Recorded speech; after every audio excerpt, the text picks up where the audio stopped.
Hello and welcome to the RaidzBank podcast. My name is Hoyt and I'm joined here with Mr. Poplo. How are you? Hello, doing well. Good. And we have a very special guest. I'm very excited. We have Mr. Ladlor himself. How are you? Hello. Happy to be here. Good. Thanks so much for being on this show. Yeah, thank you. Super excited to have you on. Yeah. Excited to be here. I'd love to continue doing these interview episodes.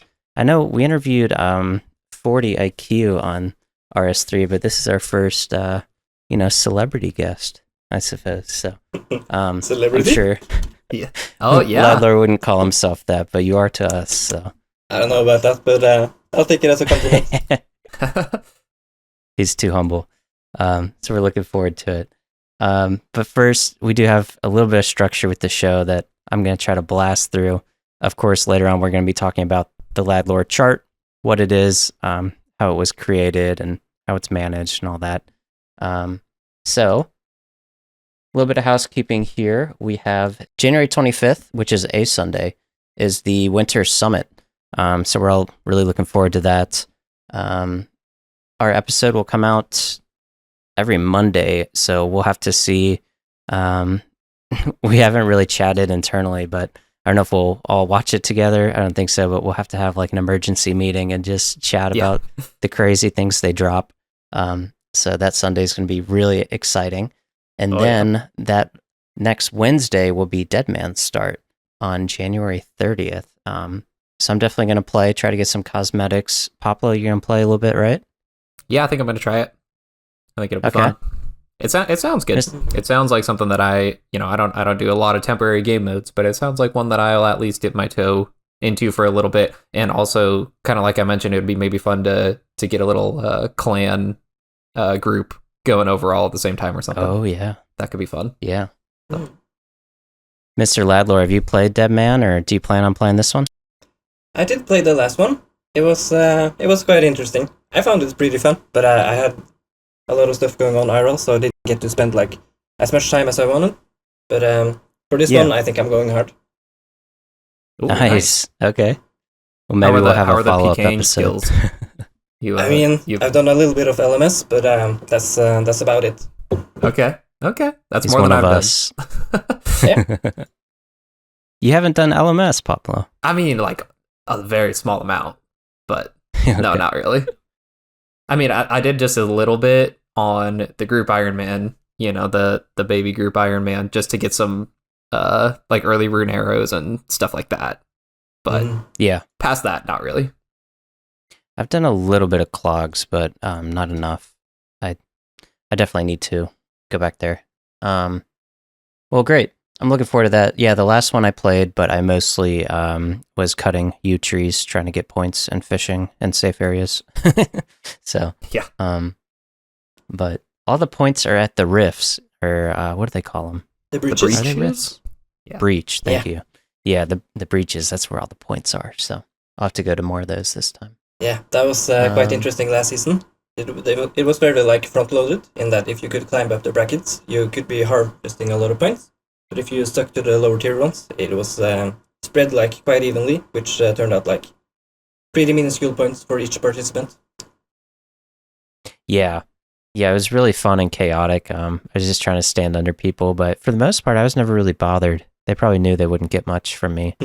I just run from the fights, but you never got caught by like a stray ice barrage or something, and then oh, definitely. Okay, yeah. I feel like you can't really hide at the breaches if people are just there were a few times I stayed just a little too long, and I really paid the price for that.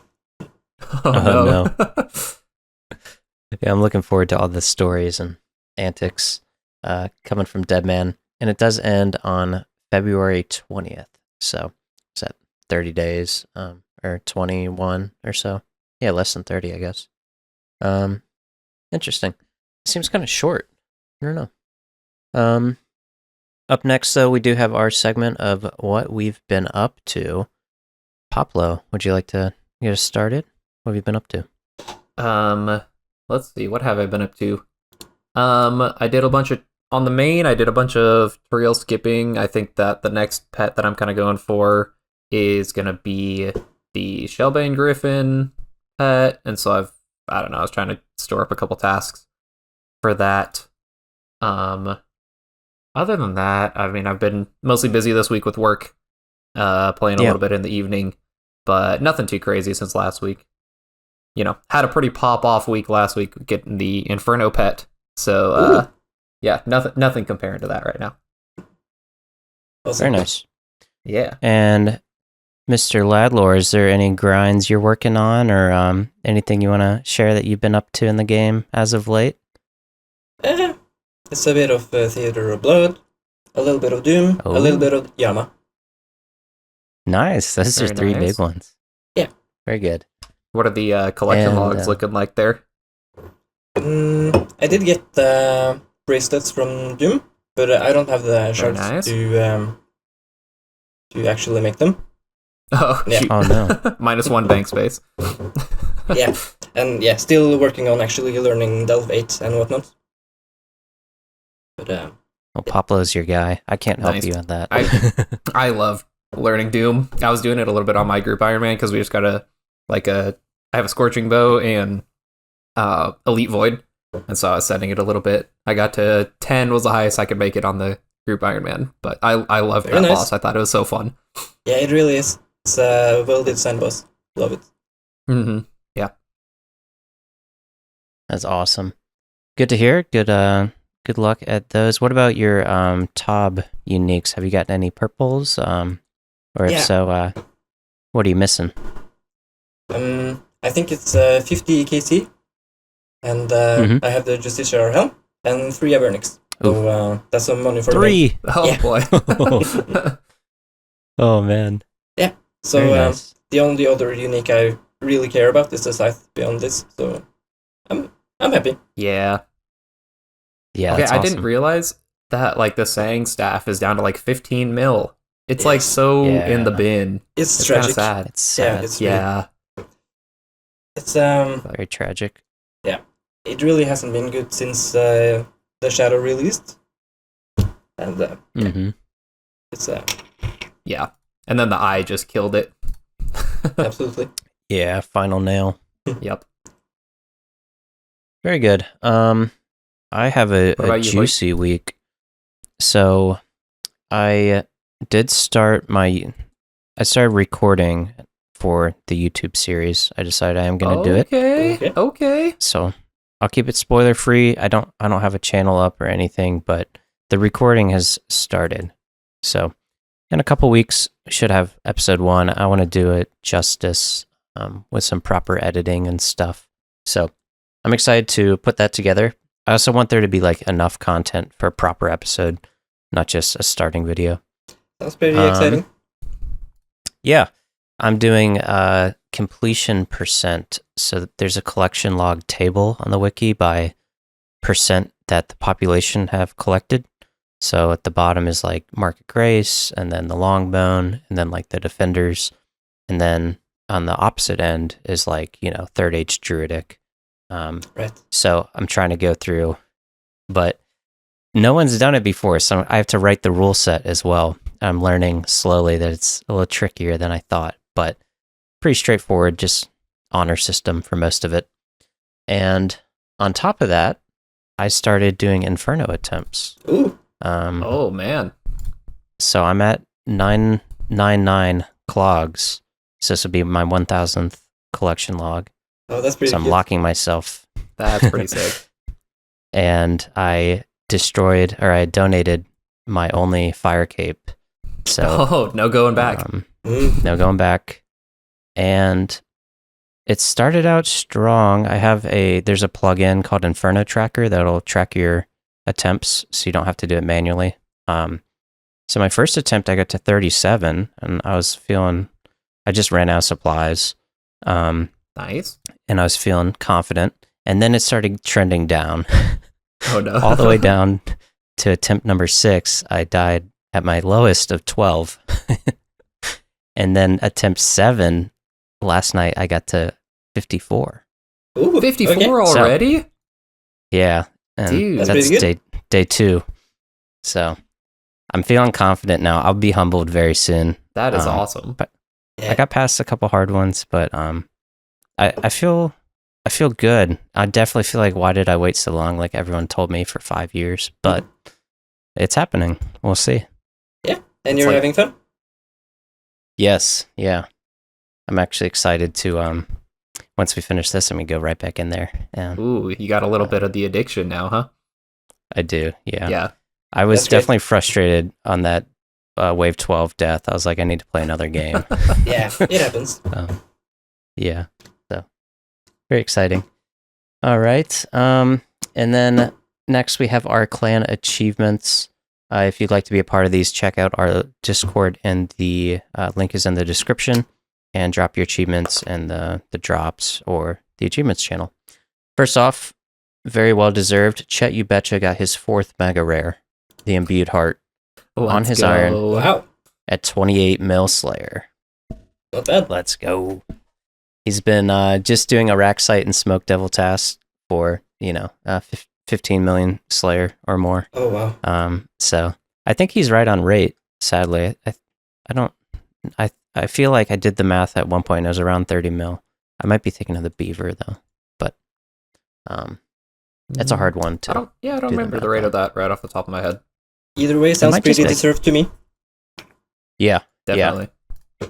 So big congrats to Chet on that. He's only missing like the Inquisitor's set and mace and stuff now. He has the Inquisitor's helmet, I think, but anyways, he's ending the finishing his iron basically. So congrats. Next we have Bombs and Ryan remax their accounts. Congratulations. Ooh. We have Easy. Dime Stacks had a crazy day, and the same day he got a Nihil Horn and a Vernic Treads about 5 hours apart. So love to see it. Dang. That's gonna be Ladlor. We're gonna be shouting him out when he gets his treads here pretty soon. Hell yeah. You got the RaidsBank RNG now. Yes, And the scythe, I dude. You're believe. gonna get a scythe too. It's been raining scythes in our clan chat, just by the way. And Third Age. So yeah, scythes and 3rd age, we're sending blessings to you. Hoping for the best. I believe. Yeah. And then last but not least, it wouldn't be an episode without one of these announcements. Mr. Pondman pulled a Shadow as his 4th purple in the group Ironman. It's always the group Ironman, isn't it?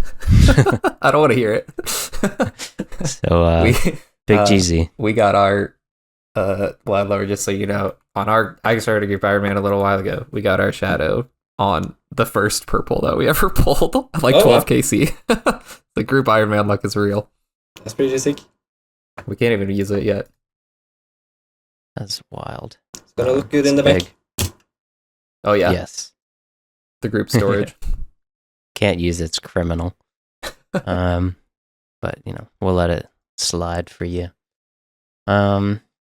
And up next we have a quick shout out to our in-game Patreon members: Forget It, Mikey, Trolley D, Maytag Man, Bucha. I did ask him how to pronounce his name. It is Finnish, so that's my best. He tried to give me some directions. Hopefully that's right. Nice. And a Fru Bruise. If Patreon isn't your thing, where you can support for as low as $3 a month, then consider listening to a quick word from our sponsors. All right, thanks for listening to the advertisements. Hopefully, looks like we got rid of our Spanish ads. Oh yeah, which is kind of sad. You can't. that's kind of sad. Yeah, the Fred Meyer Spanish ad is dead now. So I kind of had to be a Karen. They were gaslighting me, telling me it wasn't happening. oh no, Yeah, but that's too bad. they listened. Yeah, so kudos to them. Thank you. Yeah. So game updates we got this week. First off, pretty big one. The 25-year anniversary of RuneScape was this week. Oh yeah, Wow. 25 years, guys. Can Massive. you believe that? Absolutely not. we are old. It is, since RuneScape was started, not 07scape, but Of course. yeah, with that came a blog, and yeah, they announced the winter summit dates on that, as long as they're gonna have a first summit for RuneScape Dragon Wilds. Yeah, Have either of you guys played Dragon Wilds before? I have not, but I have considered it. Okay. Yeah, me too. I was not happy with the state they released it in, so I kind of protested and didn't buy it. Yeah, well, I've heard good things. I was advised to wait a little bit, but if the curiosity gets the best of me, I will check it out a little bit sooner. Yeah. Yeah. It looks like, they're going to do a summit where they're kind of revealing a roadmap for that. And then also for RS3, they are also doing like a summit. And it says in the blog, this is the beginning of a new era as Treasure Hunter is removed from the game. So that is huge. They're actually taking away a Squeal of Fortune, or whatever it was. It's pretty impressive that they're RS3. following through with that. Yeah. It is. Ladlor, have you played any RS3? I used to play a bit of R3 in, I think 2014 to 2016 maybe. Okay. And, before it was RS3 also back in 2011. Yeah. Yeah, before EOC and all that happened. Yep. Yeah. Nice. I heard some complaints that, like, Treasure Hunter isn't a lot of microtransactions. It's like the tip of the iceberg. Do you know if there's any truth to that, or not sure? I have no idea. I know it feels like it's the most like forward facing of microtransactions. Like as soon as you log in, it's like do your spins, grab your stuff for the week or day or whatever it is. So I don't really know the full extent of it. I think that's just kind of what gets the bad rap is because it's the most in your face, I think. But I don't know. I haven't logged in a long time, so maybe I'm wrong. I've heard there is like a fair bit of cosmetics and whatnot. I'm unfamiliar with if it's from Treasure Hunter, but it's Nice. been described as maybe being a little bit overwhelming. But didn't they also address that they will be looking to look into that? Yeah, some like cosmetic free worlds or something. I'd be very interested in that. Yeah. Yeah, that'd be nice. Good. We were just talking about that last week, how you don't want to just be running around with like Fortnite characters all over the place. You can't even tell what people are wearing or what armor is good and stuff like that. We don't want that in Old School. It's kind of nice to just see somebody and know what they're wearing, how strong they are, and everything like that. Yeah. So, absolutely. Moving on with the update for this week. Looks like we didn't get too much, but new player experience improvements came out. So this is some improvements to the quest journal and dialogue of some of the early game quests, mostly the free-to-play ones. I haven't done those in a very long time. I don't exactly know what the dialogue changes are, but I think it's just more clarity, more like locations of things. Yeah, it tells you where things are located. Located. So it's a little bit easier to navigate those things if you're not familiar with the world, I guess, right off the bat. Mm-hmm. Next, they have a new style skill guide, and it includes an overview section. So it kind of tells you what the skill is, how to train the skill, how the skill like links with other skills, and quests that you can do that will give you EXP in that skill. And so I think the overface or the overview looks pretty good overall. I mean, thematically, it kind of looks a little bit more like the settings tab rather than like the actual like skills guide that you think of when you open it. But yeah, it would be really nice to have, instead of having to go on the wiki to see which quests give agility XP or whatever, then you can just go into there. That is cool. Yeah, I definitely. Yeah, it's very in depth. Definitely would have appreciated that back in the days, I think. Yeah, for sure. Yes. Let's see what else. Some sailing updates. You can now store the outfits from Barracuda Trials in your POH. Thank goodness. I didn't even know there were outfits. Did I just like not get them when I was doing them? Or like the keys from the shark rank give you the keys. That's right. Right. Yeah. Those keys are still in my bag. I got them all. So I haven't gone and pulled them out yet. Hoyt, I bet you've got all of them. Oh, you You know me well. Yeah. You already know. They're all sitting in my bank. Which one's best ready. One? Which one do you like the most? Oh, so the last one adds elf ears onto your character, which is sweet. Nice. And that matches your skin tone and everything. So like, that's pretty cool. So if you have green skin, you have these big green ears. Nice. Go in Goblin mode. Those are the best. What's that? Go in all Goblin mode. Oh yeah. Yeah, not as good as the Goblin Mask, though. But let's see. The Horn of Plenty and Griffin Feathers can now be put in a Huntsman kit. Okay. And they changed the left click on cargo holds to make port task smoother to deposit held if you're carrying cargo. I think you could probably just change that on RuneLite, so it probably doesn't change much. You just menu entry swap it on RuneLite. They added a stash unit for a Master Clue on Brittle Island.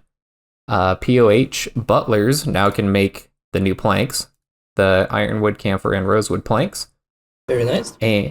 And they fixed a bug where players could train their combat beyond level 3 on Tutorial Island by shooting NPCs that were out on the water. So it's like our bug abuse. Yeah. This is so sad. Day one. It's too bad. No fun. No fun. And then the poll opened up for the blog that we covered last week with the holy molies and stuff like that. So go and cast your votes. Remember, Hoyt, do you remember what we're voting no to this week? Fight caves. Fight pits. Fight pits. Oh, fight pits. They did. I thought. Yeah, get rid of the fire cape. Once I get my infernal cape, it's over. Get rid of the fire cape in instantly general. Talking down on them. Did you see they put a little blog out saying like why they're doing it? And basically they said like, we did a community event there and it was fun and we might want to do those again in the future, but it took too long. So that's why we're doing it. Also, they also said that it only takes like maybe a couple hours of dev time to put in the changes that they were thinking of. So maybe it won't be as big of a project as we were thinking of. But nonetheless, maybe we don't have to vote it all the way down. That might not be the hill to die on, is what I'm saying, I guess. You guys play Fight Pits? No, nobody does. Do you? Yeah. No. I don't know how it works anymore. I did it once for the achievement diary step, but I mean, it seems legitimate. There was like an issue of you can like stand in the corner and tank with the Bruce, and that seems like not fun. So if they can change that, then like sure, why not? Yeah, it's progress for sure. We're all just memeing that no one does this. Who asked for it? But they should do it. But I'm still gonna vote no for the memes. It's fine. After the vlog, I feel less heated about it, knowing that it'll just only take a little bit. It's gonna take longer for us to talk about it on the podcast probably than it will for them to fix it. Let's be honest. So yeah, literally. Yeah. Probably. Yeah. A couple other changes. They made some graphical changes. So the Eye of Iac used to have a bug where it would make Akka disappear, and some issues with the players disappearing when they're attacking Yama using the eye, which is kind of funny stuff. And then they're trying to do some efficiency updates too, where NPCs would behave differently if an instance was closed or if there's no one in an instance. And there was some, I don't know, weird stuff going on behind the scenes, and so they fixed a couple things with that. They also that one had some interesting consequences. I think they bring like wild gothic sleeps with the like blue floating things. They were just like completely disappearing. Oh no! Oh, so you just couldn't even go down into the cavern? Yeah, I think that happened, and that I already fixed it. Yeah, that's funny. Good. Yeah, good. They fixed that. You gotta have a teleport scroll if you want to go.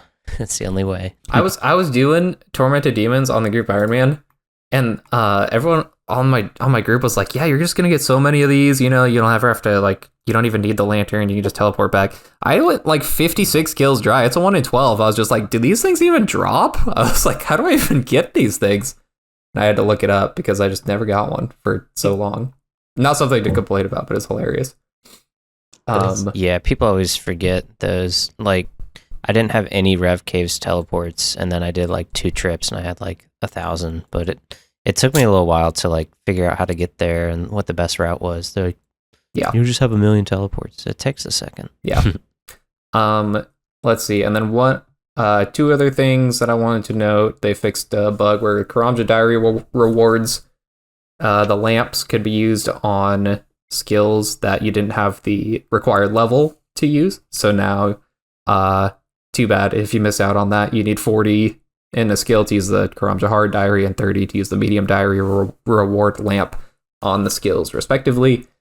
And last thing is they also made a quick fix where putting the Rosewood Blowpipe in the stash unit that I mentioned before on Brittle Island would delete the darts out of it sometimes. And so they apologized that they found the issue and they fixed that. I don't think people are going to be getting their darts back, which sucks.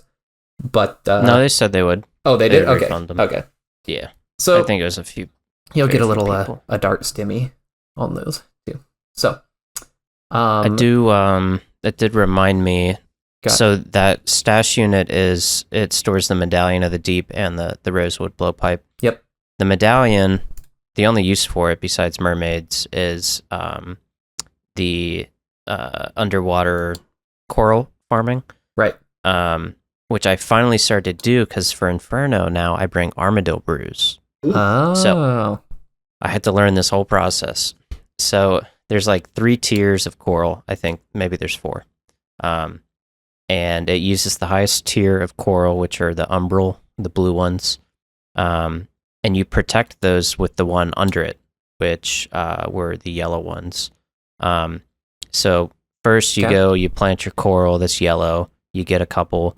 I got like 60. And then it takes 10 to protect the umbral ones. I collect those. Just like any other allotment, sometimes you get lucky. Sometimes you don't. You can get like 10 up to 30 from one node when you're farming them. And then I had to go do the new crab hunting for rainbow crab. And I really enjoyed the crab hunting that they made. It's like 180k an hour, so it's not meta for XP, but it is meta for saving your wrist and just chilling. So I don't think anyone will do it to level because it's just not as good as Chen's, but I'll say for the enjoyment factor, I really enjoyed my time. There's just 6 in a circle, and you just click on them, and nice. It's very fun. Seems pretty chill. Yeah. So that was very good. That's cool. Did you excited to use the new brews too, but they're throwing me off because they reduce all the other levels. So suddenly I couldn't barrage because I had like -9 magic when I sip them. That's annoying. Well, that's just like normal brews too. True. Yeah, it's true. So, but not like a range pot like they're used for. Yeah, exactly. Side note, I watched a video. I can't remember who put it out, but it was on Chinchampa Island, and like the foot pedal Chinchampa pet or something like that is what it was. And basically, you can turn your camera so it's like ground level, like looking horizontally, and you can set up like 5 box traps on that island. And then you can just put your mouse like in one spot and then just click every like 5 to 10 seconds, and it to like reset your traps, you can catch like red chins. So I might have to go and abuse that a little bit since it sounds so easy, rather than doing black chins for now. that. But they all listen to our show, you know. That's true. Bleep that part out, Hoyt. They didn't hear that.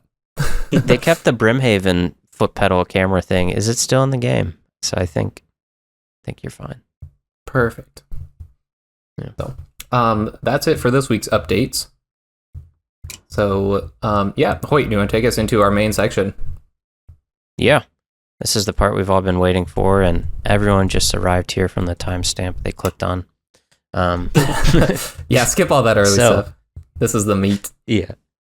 No, most people don't read the blogs. They'll let us tell them what's in there, which is what we're here for. I like it. So, if you guys recall back 16 episodes ago, on episode 10, we had efficient gear progression, the good, the bad, and the sweaty. And the whole episode, also, I might note, one of our most viewed episodes, so I think you guys really liked it, we just went through the Ladlor chart, which is ladlorchart.com, I believe.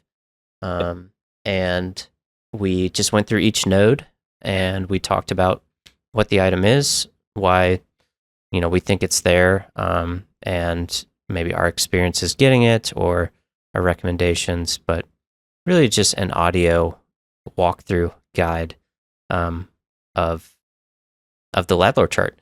So, who better to chat about it than the man himself? Special shout out to Elvin Reaver, who kind of reached out to me and got us connected.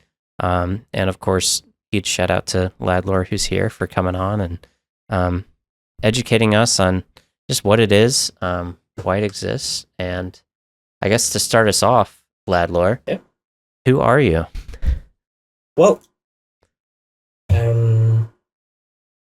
I go by Ladlor on the Ironman, Madlor on the main, and I've been playing Ironman since 2020. I made it in 2017, but played it on the side of the main. And well, here I am. Made the jump. Yeah, that's awesome. So you said you played RuneScape back to like 2011. Do you remember when you started? I know I started in like Miniclip was like 2004. Yeah, well, I don't remember exactly when, and I don't remember if it was like RuneScape first or like one of the private servers, but yeah, it was one of my neighbors who showed it to me, and it was pretty cool. Yeah, I had Moparscape. Do you remember that, where you could create your own instance of like a private server? I don't know if either of you heard of that one. I've heard of it, but I always thought it was like a scam on like the like a Facebook ad like banner or something. It's like on the sidebar. It's like no, it was basically an application you could run that was your own private RuneScape server, and it was like a local server, and you could just put chat commands to like spawn item, Godsword. So I remember a whole like winter break just like walking around with all the rarest items and whips, and it was just fun because I never got to own them in the real game. So we're not advocating for private servers, but this was 20 years ago, so it was good. Yeah, now I get recommended the YouTube videos of the RuneScape private servers, and instantly I click like, don't ever recommend this channel again. Right. YouTube. Yeah. Like, what is this trash? Yeah, get that out of here. Very good. Ladlor, did you oh, go ahead. I was gonna what you said you're working on Tob. What do you like to do in game? You like PVM or skill, or how do you like to play in the game? I got really into raids back when like Chambers released, and I think I've been like that ever since. Chambers, I think, really still is my favorite raid. It's so fun going fast with the whole big variance in like getting to own, and the whole own rhythm game kind of thing going on. 4-1. It's a blast. I really like it. Yeah. Yeah, me too. Are there any other games you play? We got Poplo here, played some League. I played a lot of Overwatch and WoW. Anything else that captured your heart? Yeah. So I got my Infernal Cape in 2024, and this was like a 4-year project because I started like attempts in 2019 on my main, and then I got like I borrowed my Twisted Bow to a friend, and then he got lured, so I just quit the main, stopped like the attempts, and then I like committed to the Ironman with the plan that okay, I'm gonna rebuild the main, I'm gonna get to the raids, like do that whole content which I enjoy. But then I like got some advice to slow that down a bit and like actually play the Ironman, which it's some sound advice, I'd say, like preventing some burnout. Yeah. I forgot what got me started. Any other games you played? Right. Besides RuneScape. Yeah. So after 4 years, I got my Infernal Cape, and like this achievement that is like not guaranteed. It felt so good.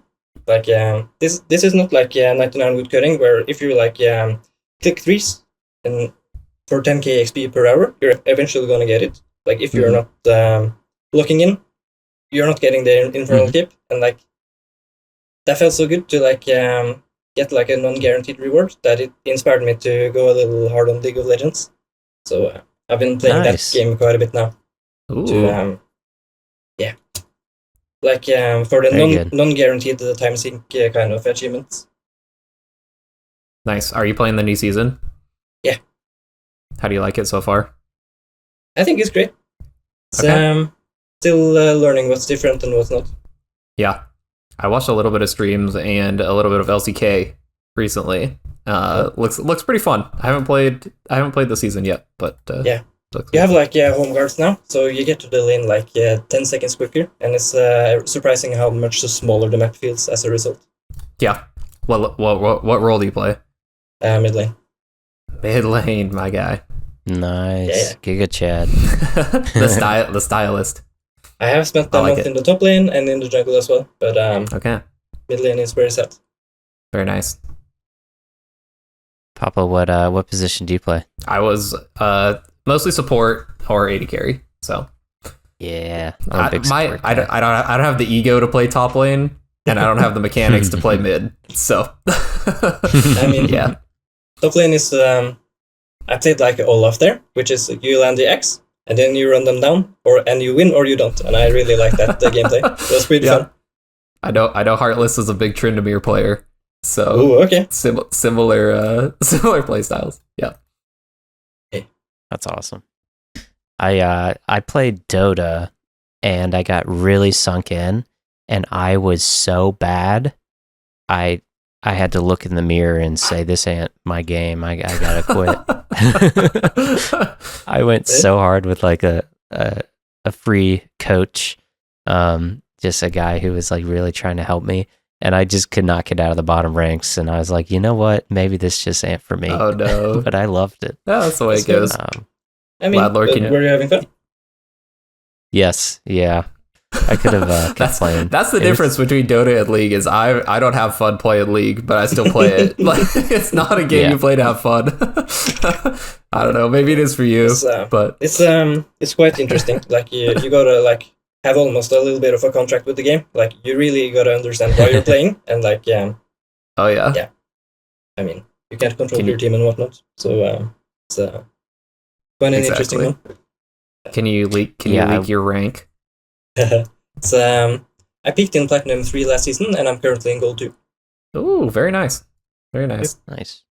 I usually hit gold in the season, and then that's about all I could take of ranked. So I just do it to get the skin, and then I'm done. Perfect. So, yeah. I did play Overwatch was my first competitive ladder-based game, and that one really did. It sunk in my college years of chasing the ranks and the team dynamics of, not having control. And actually, I learned a lot about like philosophy and stoicism because of dealing with like 5 other people. And just like you have to focus on yourself and your own growth. And absolutely. It was terrible for me, but good for me too. I can imagine. Life lessons. Yeah, I did play a bit of Overwatch in 2017 or so, maybe 2017, 2018. It was pretty fun, but I did give it up. Yeah, you're not missing much. Yeah, I've heard it's in a bit of a sad state. Oh yeah. It's I quit. Probably a year and a half after release or 2 years. And it's just gone quite downhill, which is sad. But it had a good run. Yeah. I loved the esports too. They weren't making money, but they were really high quality. Yeah. And, I don't think really most League of Legends orgs make much money either, to be fair. Yeah, very fair. All right. So up next, we talk about who you are, your OSRS background, and then these are just some fun flavor questions. What's your favorite skill, just so we can get to know you? I really should have prepared a bit more. You're all good. Just don't say sailing and we're good. Pick any other Slayer. one, man. I can feel Slayer. No. I have some beef with Slayer. Or, well, I had. So. Yes. Oh, okay. When I started my Ironman, I was all about that. I need to preserve my prayer pots. So I was all about like one tick flicking everything, and that was miserable. Oh no. No fun. And also like if you try to do that skill without a proper block list, it's really not fun. Very slow. That's really bad. When I started getting like more barrage tasks and whatnot, it started being like acceptable. I don't really need my skills to be fast, but like the barrage and stuff was pretty engaging. So I wouldn't say skill Slayer is my least favorite, but maybe not my favorite either. Yeah, kind of up until you get like, I don't know, 80 for neck reels. Like Dust Devils is kind of the first ones you can kind of barrage, but between there, I mean, there's not much. Those middle levels it's kind of hard. are rough. People forget. It's bad. My problem was I stare at the XP per hour. That's like why I play this game. I love it. And I'm just staring at like 12k an hour for like multiple weeks of sessions. Because it's just, you're just stuck doing it. And then finally you get Dust Devils and it starts to hit 40 plus. But I could literally runecraft for more XP an hour. At least I could do lavas for like 60, 70. I don't know how much at that low level, but yeah, that was my problem with Slayer. Yeah. I actually do like runecrafting now. CMI on like Altered Worlds is pretty chill. Like fletching darts and like long clicking to the altar. So nice. Okay. I'm liking you more and more, Ladlor. You're speaking my language. Yeah. All right, maybe. Which one's at the top?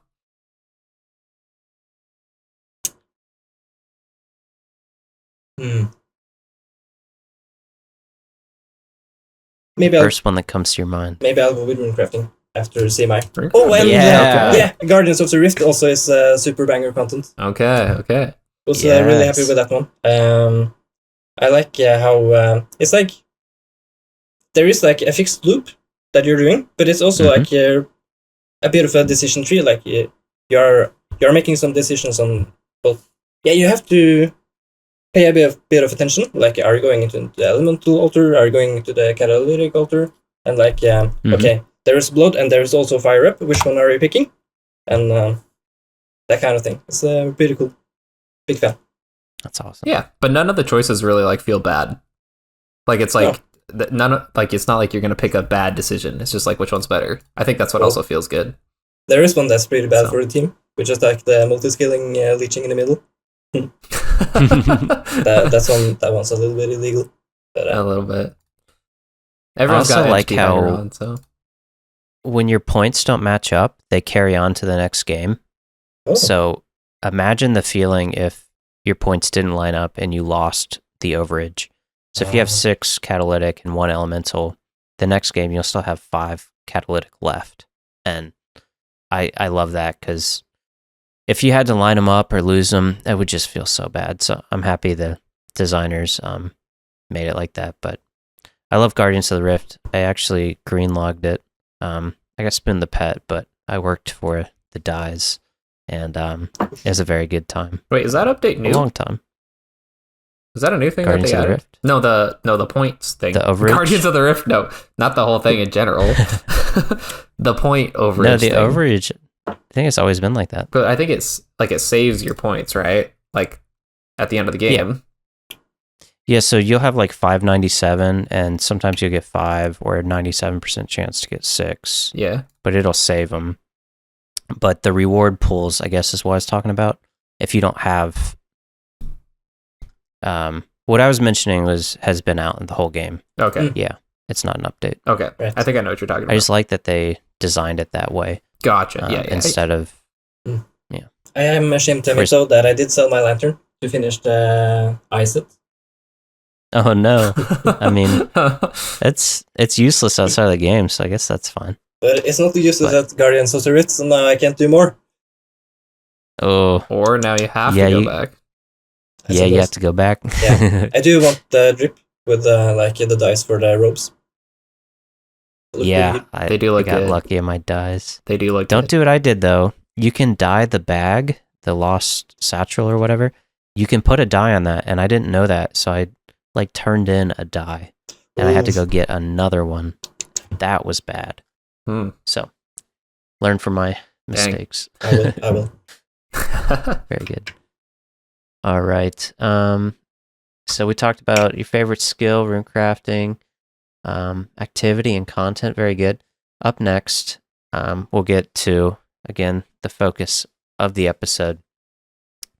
Ladlor, how did the Ladlor chart come to be? How did this all reach fruition and just get started? And I guess when? So this chart has like a lineage that is longer than me. It was originally pioneered by Parasailor, who is like co-author of the Brosailor document, which you might be familiar with, the like comprehensive Iron Man guide. Yeah, so, I was following the Brosailor guide on my group Iron Man when I started it for a little bit. How did you like it? I liked it. I skipped over the stuff that was like, okay, now do barbarian fishing until you're 99 fishing. I was like, no, I think I'm okay.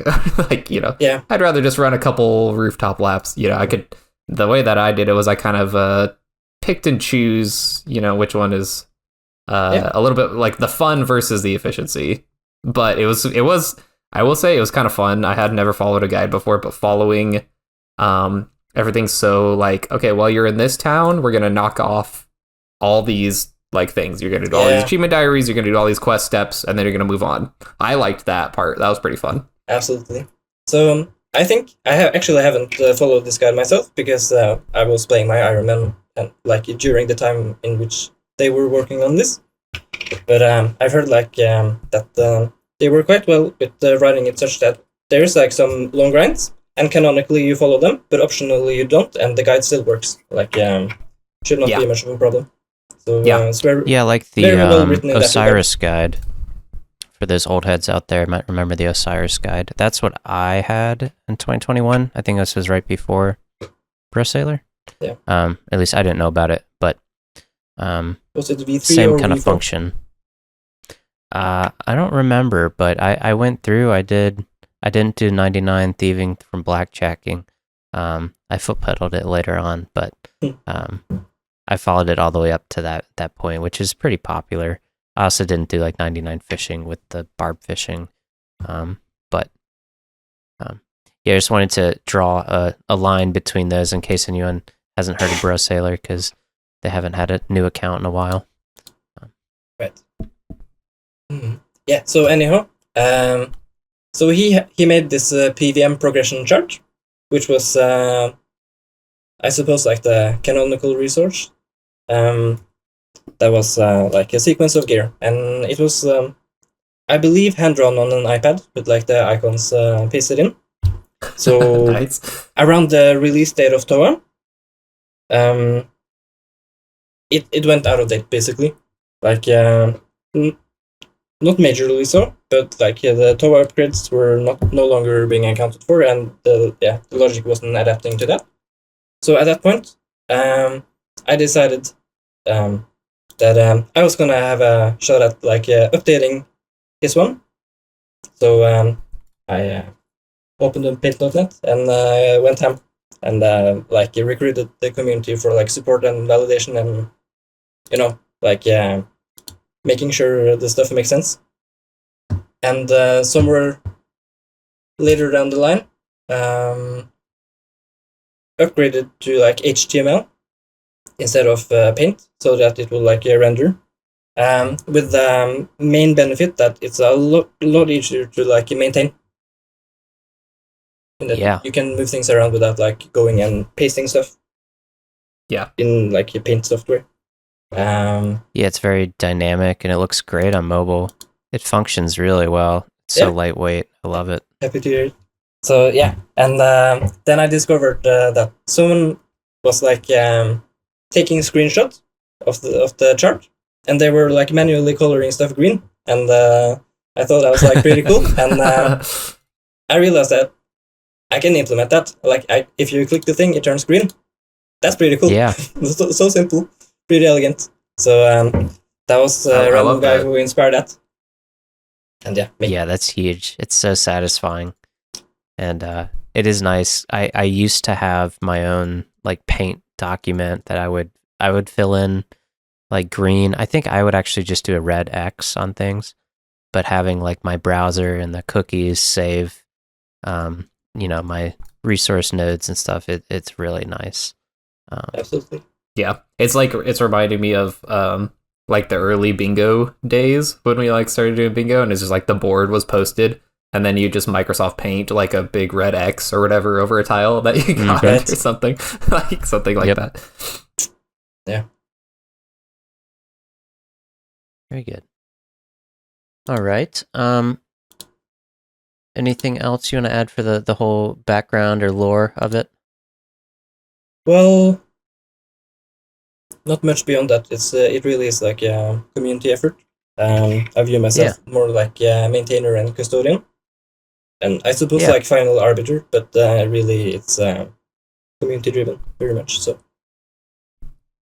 I guess good. We'll keep diving in it. Go ahead, Poplo. I guess while we're on the how many people about like work on this chart? Like how many people kind of give their input? You said it's like community driven, but you guys have like a committee, I guess, or like a group of people that were part of the progress, or.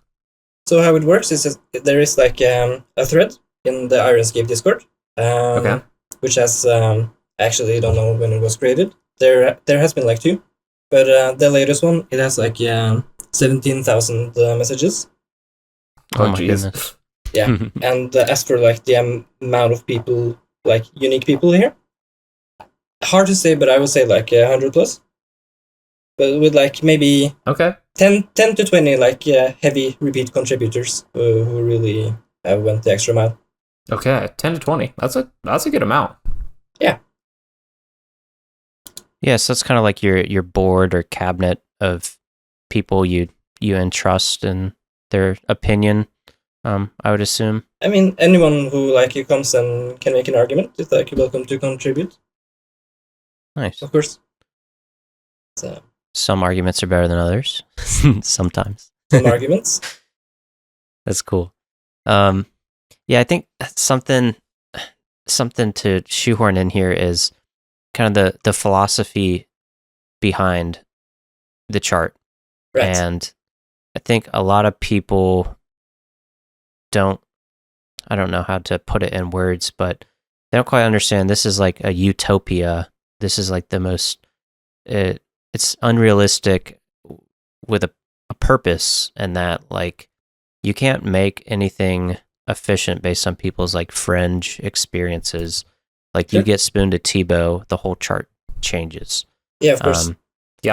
So it's cool. It does take kind of a custodian or a guardian of the fundamentals, because I guess we're like dealing with absolutes, and without that you can't base anything. There would be no meaning. I don't know. I can go a little bit into the assumptions. Yeah. So a main one is that like for considering how long is it going to take this item, we're just going with the expected value. Like what is your kills per hours, and when can you expect to see a drop? Like of course EHB. Yeah, it's not you're not gonna spend like exactly 30 hours on primordials or whatever, but we're just gonna assume that for simplicity. And also we're also assuming that you want everything. If you only care about the twisted bow, for example, that's gonna change how much care you actually care about. Like you're gonna skip stuff that you otherwise maybe would have wanted. So one of the assumptions is like you want a well-rounded account that does some skilling and some PvM. And of course, this one is maybe a little unintuitive, but it doesn't like optimize for fun. But also, how do you optimize for fun? I can tell that by the Wrath rune right there, sitting there at 95. Oh, that's the best part. I mean, that's some extra prayer XP during Slayer, but like, it's a little bit tricky in that some people will find that fun and some people won't. Who do we prioritize? Right. Yeah, you just got to prioritize what is best for the account, right? Yeah, you can't work so around fun. Yeah. The idea is that this is like a reference point. People find this chart. They're not going to follow it exactly. I think very few people do. But I am trusting people that they know how to have fun on the game on their own, and they know to deviate when they want to. So it's not like a doctrine or like you have to do this.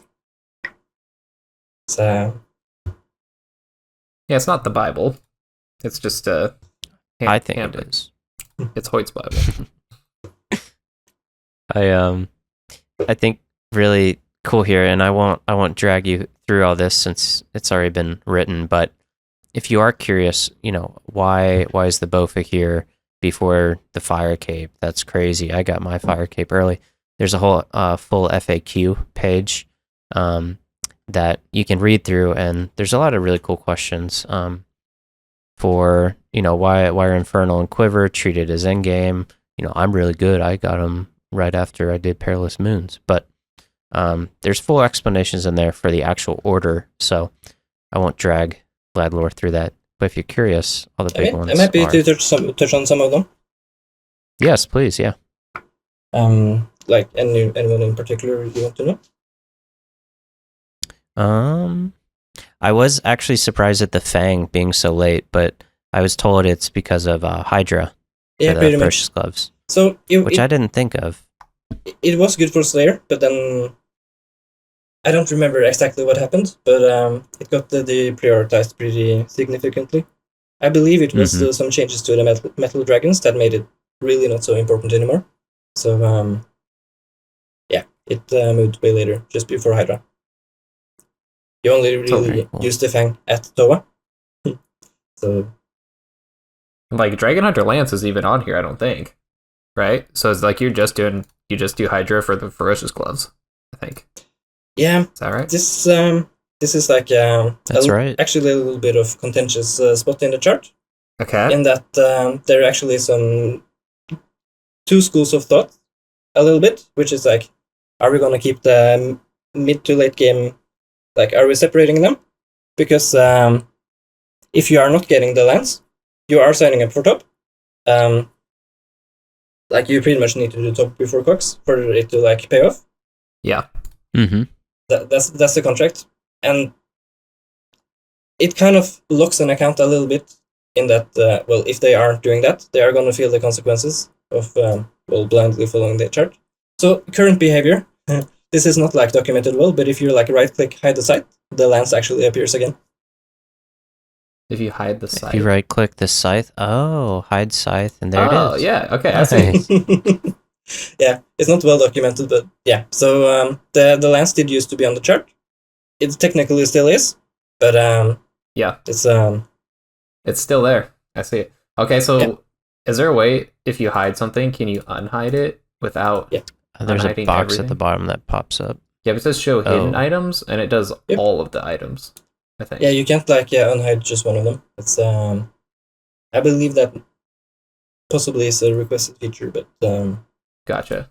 Okay. Right. I like how the right click looks like RuneScape too. That's a good job. That's cool. That was fun. Yeah, it's very well put together. Cool. Like thematically, looks great. I like it. Ladlor, you said something, and we've had a conversation on this podcast in the past, and it's led to some interesting takes. But okay. I'm gonna ask you, what do you consider early game and mid game and late game?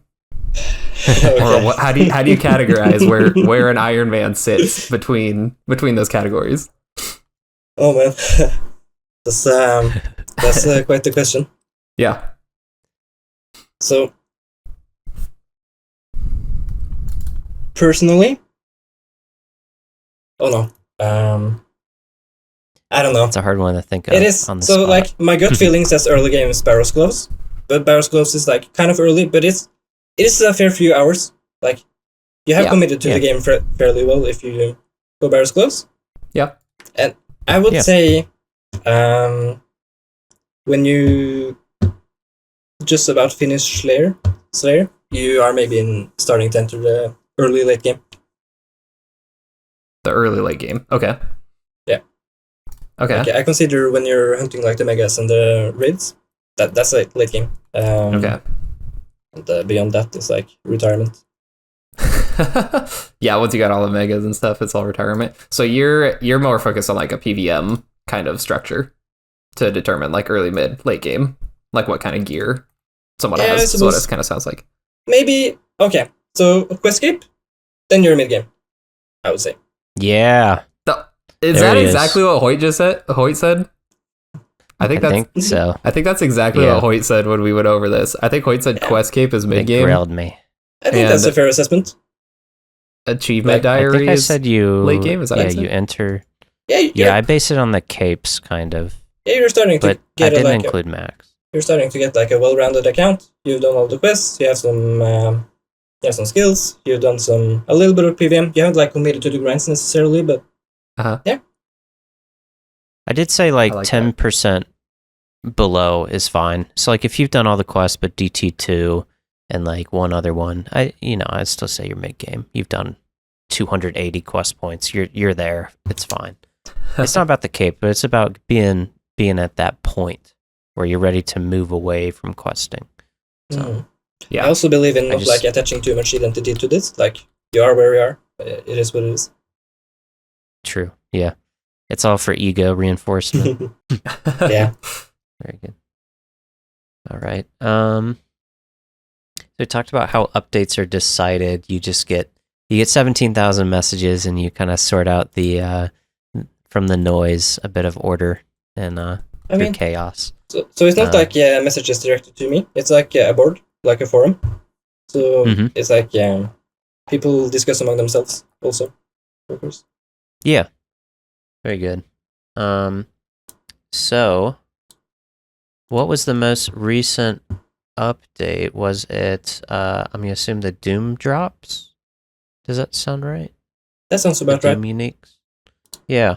So how did I don't know, can you walk me kind of through that process and how they arrived, like where they are and maybe any debates or any changes that you've made since then with them? It's gonna be cool to see like behind the scenes. Or was it pretty straightforward? So like you're asking the process on like how they ended where they are on the chart? Yeah, so we could get kind of an idea for like the next update, how you approach it. So first there's like there comes the blog that this like it passes a poll, and then there's a blog describing what it's gonna be. At that point we don't know drop rates and whatnot, but we can already, if they give the stats, we can speculate on like what can and won't be like obsolete. Like for example with the Eye of Ayak, this one it killed off Trident. Like you don't really need a Trident anymore. So that was fact, but like it depends a little on how long it takes to get. So then release date comes, we get some ballpark estimates on that, like how many hours is this gonna take? Oh yeah, we don't get that on release. We get that like 2 weeks after, but we can make some conjectures and like you do get like a little bit of a feeling for what the drop rate is before they announce it. So you can make some estimates already there, and then we lock it in like maybe 2 weeks later. So that gives us some time to like crunch some numbers if needed, and present some ideas of like how things will change. It's pretty fun. Very good. Yeah, it's really interesting. Like, I would dig deeper, but it seems very logical. Well, you can't go to Yama until you have the synapse, and it starts like this one small favor of going back and back. Well, what do you need for synapse? And you trace all the way back to the start. Right. I did think it's kind of jarring at first when I look at it, because I'm at this point, all I need is the light bearer, and then I go straight to those. But the easiest drop from Yama, the Rite of Vile Transference, which is guaranteed 100 KC, is, that's two different pieces of content. Okay, so you get the easy Yama drop, and then you straight for the hardest Doom drop. Are the treads the hardest? They are, right? They're the most valuable. Sure. Yeah. But I think it's cool. And then you go finish your diaries. You go to Cerberus. You go to Araxor. I guess that actually brings up my next question. Why no Nox Halley? Just because bang? I guess. It really isn't very consequential. Like the next slash weapon is Scythe anyways, so you will be getting the Halley, then you will be going top. You might as well do it with the Tentacle. Like if you, of course, everything goes out the window. If you enjoy Araxer, like go do Araxer, go get the Nally. But from like this perspective where we're not like optimizing for fun and whatnot, it just isn't worth like the cost. If you get it while going for the amulet, great. But if you don't, just use the Tentacle Whip. It's a very marginal upgrade. And also, it does have some implication that you have to change your walking patterns at Versic, so it can actually be a little bit of overhead for learners as well. Yeah, Fang's a lot harder to pilot at Tob if you don't know what you're doing. If you haven't used that pick there for... I have no idea how you maneuver it at Sarpus, for example. Oh, it's like the same as Versic. Oh, it is? It is. Is it really? No, but like... I always see people doing crazy stuff. Well, I guess. Yeah. Actually, if you want to hear like what has been the most maybe volatile node on the whole chart, that's actually like the Sepulcher chart, like hallowed crystal shard. Yeah, right at the top. Yeah, that's the most controversial. Kind of, because so the actual step hasn't changed. It's like get to Sepulcher, it's at 98. Unlock a pretty solid moneymaker and like seed source, XP source, whatnot. Canonically, you do it to like 98 agility, and that's what the previous icon was. So it was agility to 98, which is like the my goodness, 3, 4, 5, 6, 7, the 8th step of the chart. It's 98 agility. Jeez Louise. Yep. Yeah. So I love it. You had many like instances of people opening the chart and they're like, "What the fuck is this?" It's to close it. Yeah, I'm not doing this. This isn't for me. Yeah, which is a sensible reaction. Like 98 is pretty agile. Like it's ridiculous. Yeah. I don't have that myself, and it remains the like best solution that I know, that many people know, for like the problem it solves of like giving a lot of early game GP. I believe it's like over 100 mil. But there are other ways, like you can do battle staffs, and that just means, okay, you will have to do some extra rooftops, you'll have to do a bit of extra skilling. Okay. It really is like, you need to make a judgment on if it's fun or not, but yeah, that step, that was a pretty like hazardous one. So it was changed to like the crystal shard to try to communicate like, okay, this is Sepulcher. Oh, I got a question on Sepulcher.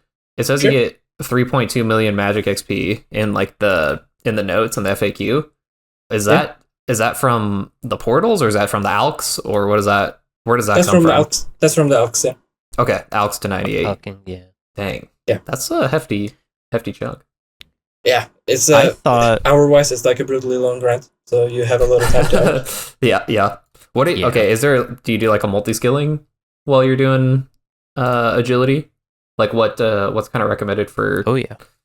I mean, obviously, but like what's kind of recommended for at that point? What should you be training on your Iron Man when you're going for that 98 agility grind? Yeah, you're alking some gold bars, alking persons, or if you have access to those. I was thinking the gem bag was right before it so that you can cut your gems as well. That's an option too. Okay, kind of whatever you got. You can. Yeah. Okay. Maybe not fletching, that you can do that during CMI, but min max. So.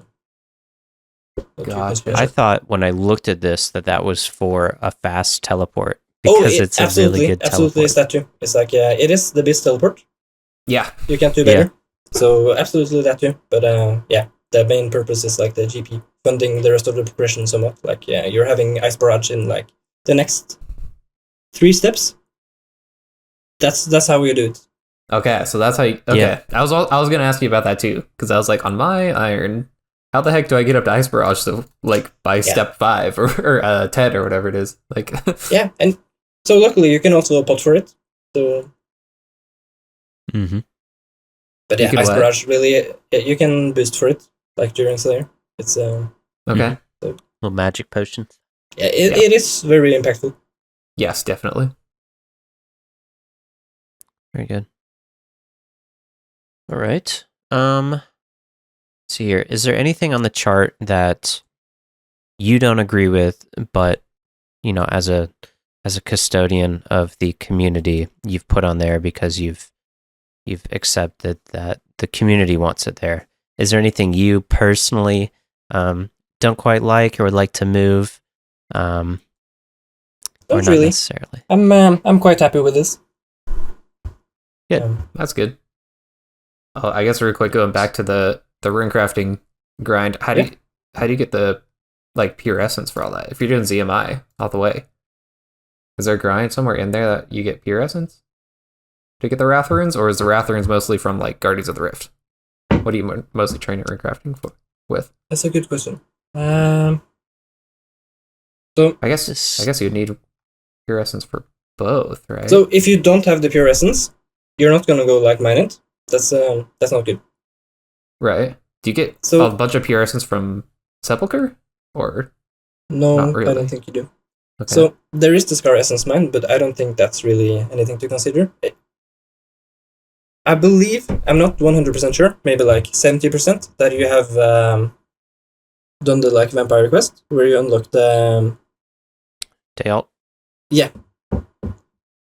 Use 1.5 tick some day alt. Yeah, Okay. that's if you don't have the pure essence, that's the way to go.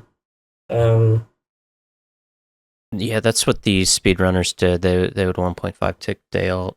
Yeah. Personally, I just did some premature chambers and got a lot of pure essence, and my problem was Yeah. Okay. Gotcha. that's my thank you for that. Interesting. Very cool. All right. Do you remember an update that was the most difficult to come to a consensus or to find a location, or something you had to move a lot, maybe the most hotly debated?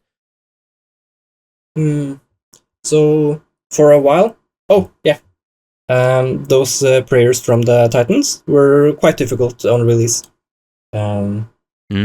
Yeah. Because most gear, you use them at bosses, so you can subtract the difference in kill time, and you can get an hour difference for downstream.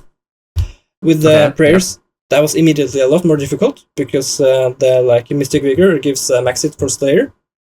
So there's the trade-off of are you doing premature Titans to get more mileage from the prayers during Slayer, or are you delaying the Titans to kill them faster, but you are delaying also the Slayer? So, given how long the skill is, and that when you're 85, you're 1/4 of the way through Slayer. The original estimate was that we're hedging the bet a little. That you're speeding up the Titans as much as possible, and you're still gonna benefit from at least 3/4 of the Slayer grind. So that's how we solved it, but it was quite tricky at the time, and it's this one is actually still, I would not say optimized. There's some for Corrupted Gauntlet. Some people having them for that. I think it's more of a psychological thing, because for all of the grind, I believe, I think it saves about 4 seconds per run, or in total. It's one of those. Wait, that's it? Right. Yeah. Oh my gosh! I was gonna ask because we wanted to get them before the CG grind, but it really doesn't make that much of a difference, huh? Yeah. It's but it's still if you want to get them, of course, go get them. But it's quite a surprising one, maybe. That is very surprising. Yeah. Interesting. Well, I got them both pretty lucky on the group Iron Man, so I'm happy. I got lucky there too. I bet the hours penciled out for how long I spent there. I did want the staff though, so I was kind of bummed I got really spooned. But yeah, I don't have a use for the staff, but I wanted it, and it's cool to look at. I use it at Yama. What's that? I use mine at Yama. Yeah. Oh, really? Huh. Interesting. Yeah, for swap out, but also because I'm still a little bit of noob there. Yeah, wouldn't have thought of that. Something that I found interesting before chatting with you, I never factored time into this.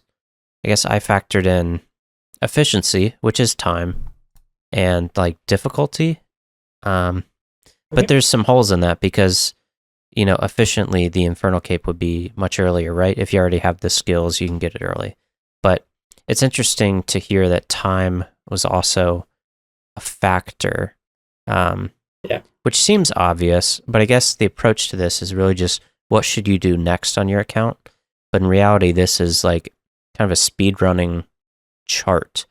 And that's why you see the BOFA before the Fire Cape, because it saves, like, do you say 40 minutes or something? Yeah, it's like you're benefiting from the Fire Cape for most of Slayer anyways. And you're not doing so much melee Slayer. So either way, you're maximally losing like an hour. It is a min-max. But yeah. So yeah, that's the point. That's cool. Yeah. It's the more stable like assumption for building a chart, because if you're introducing fun, it like it becomes so subjective that like everyone has their own. So the like function that is like being minimized is total time. You're trying to like make that as small as possible, like under the assumption that you want all of it. Got it. That makes sense. Yeah. So, what has been your favorite part of making this chart, or like being part of the process? Why did you want to be part of it, and what was your favorite part? My favorite part was getting like the playground for learning some front-end code, like development and whatnot. Yeah, very fun, very very fun, and also being so blessed that like people actually want to use it. That feels amazing.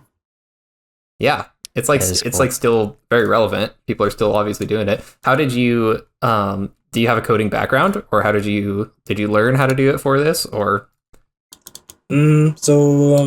I have a background, like I finished my master's in computational science, so okay, I did like coding for 5 years, but not like development for like website stuff. So this I learned exclusively for this, but yeah. Okay, really fun. That's awesome. I work in kind of like digital marketing and with websites all day, and I love just seeing a simple, lightweight website without like layers of JavaScript and like things that just slow it down. So I can't code. I can like read a little bit of code or maybe fix a line, but I can't write it from scratch. So kudos to you for picking it up and learning and keeping it simple. It's like it loads so fast and it's so clear. So I think that's awesome. Yeah. Less is more. Yeah, less is definitely more. Is that why they call you the custodian? Did you have to do much of the like hours calculation too, or were they just like, hey, we need someone to be able to like put this on a website? Ladlor, you're the guy. I mean, so first of all, they don't call me the custodian. It's like, I know. You call yourself that. I consider myself that. Like when I have looked at like what is my role, that is my role. Sorry, can you repeat the question? Did you have to do much for like the hours calculating, or were you mostly like on the design and the web like browser side, I guess? Both. Like putting it together. So when Yama released, for example, I did crunch the numbers on like okay, are we getting Oathblade before or after Vard Orvis? Like the altering. Okay. Yep. So that was like whip out the DPS calculator, put in some setups, and like compare. Yeah. So I do a fair bit of that, but also, people have contributed massively in like ancient shard bookkeeping. Like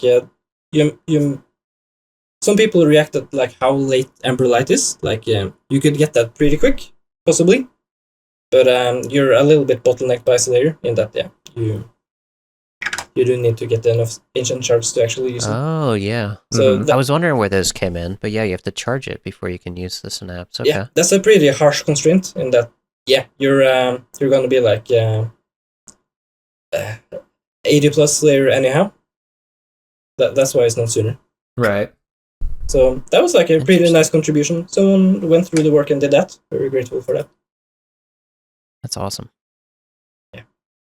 And also, much of the logic here is also inherited directly from Bruce Taylor once again. So that's not like my work. That's inherited. Just your passion project to get it on a website that people could interact with and save and keep updated. Yeah, absolutely. I think that's awesome. Mm-hmm. Are there any other passion projects you've like worked with on games or with RuneScape particularly? I know I do I help run these bingos for our clan, but I do all of the calcs for EHB, and it teaches me a lot about the game and like efficiency, because I want my board to be like perfect in the most, literal sense. The points have to be appropriate and stuff. Do you do anything else like that, or does this take most of your time? I don't really have other ones for this game. I was experimenting a little bit with like a subjective invocation planner tool. Like you would insert like what raid level do I want, and then you get like a suggestion for what invocations to put. I believe I know how to make this, but I don't know the logic. Like I don't actually know the answer to what is the best invocation for this and this raid level. And of course, this is going to be subjective, but like under some constraints that are defined and whatnot. But yeah, I wanted to make that. But I like that. You kind of have to establish like, okay, you're like all these assumptions before you go into it. Like, okay, we're assuming all these things.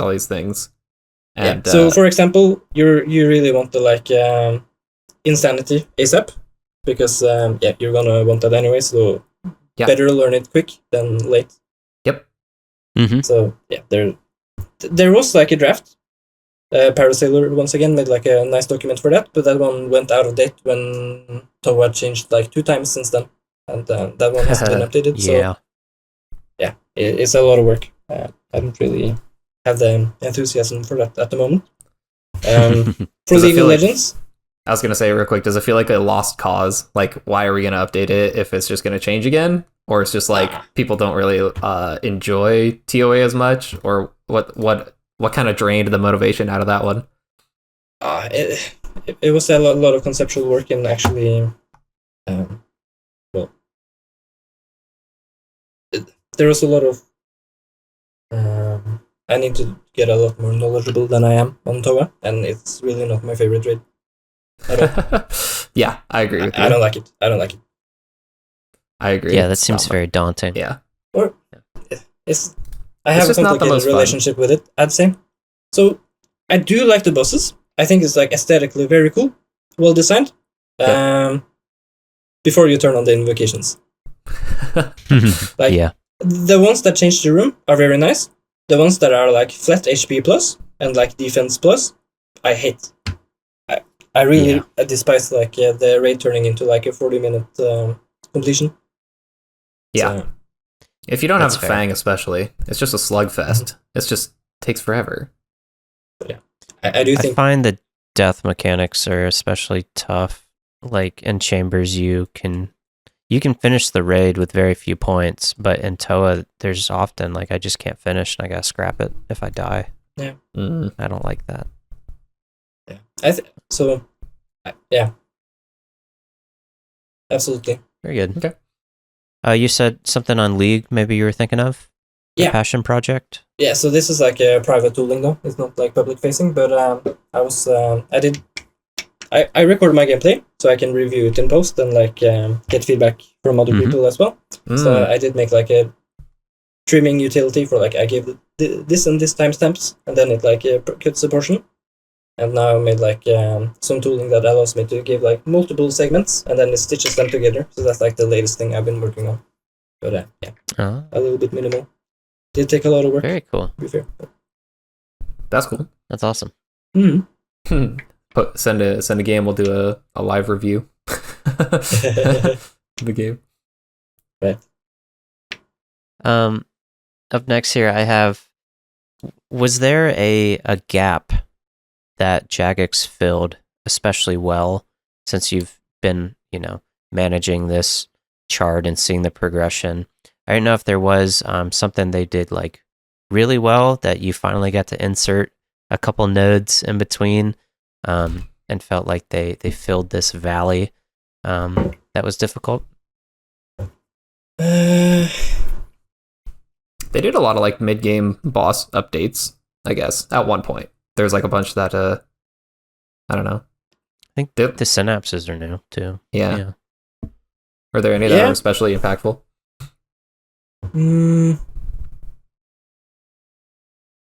I suppose like the burning clothes are pretty nice.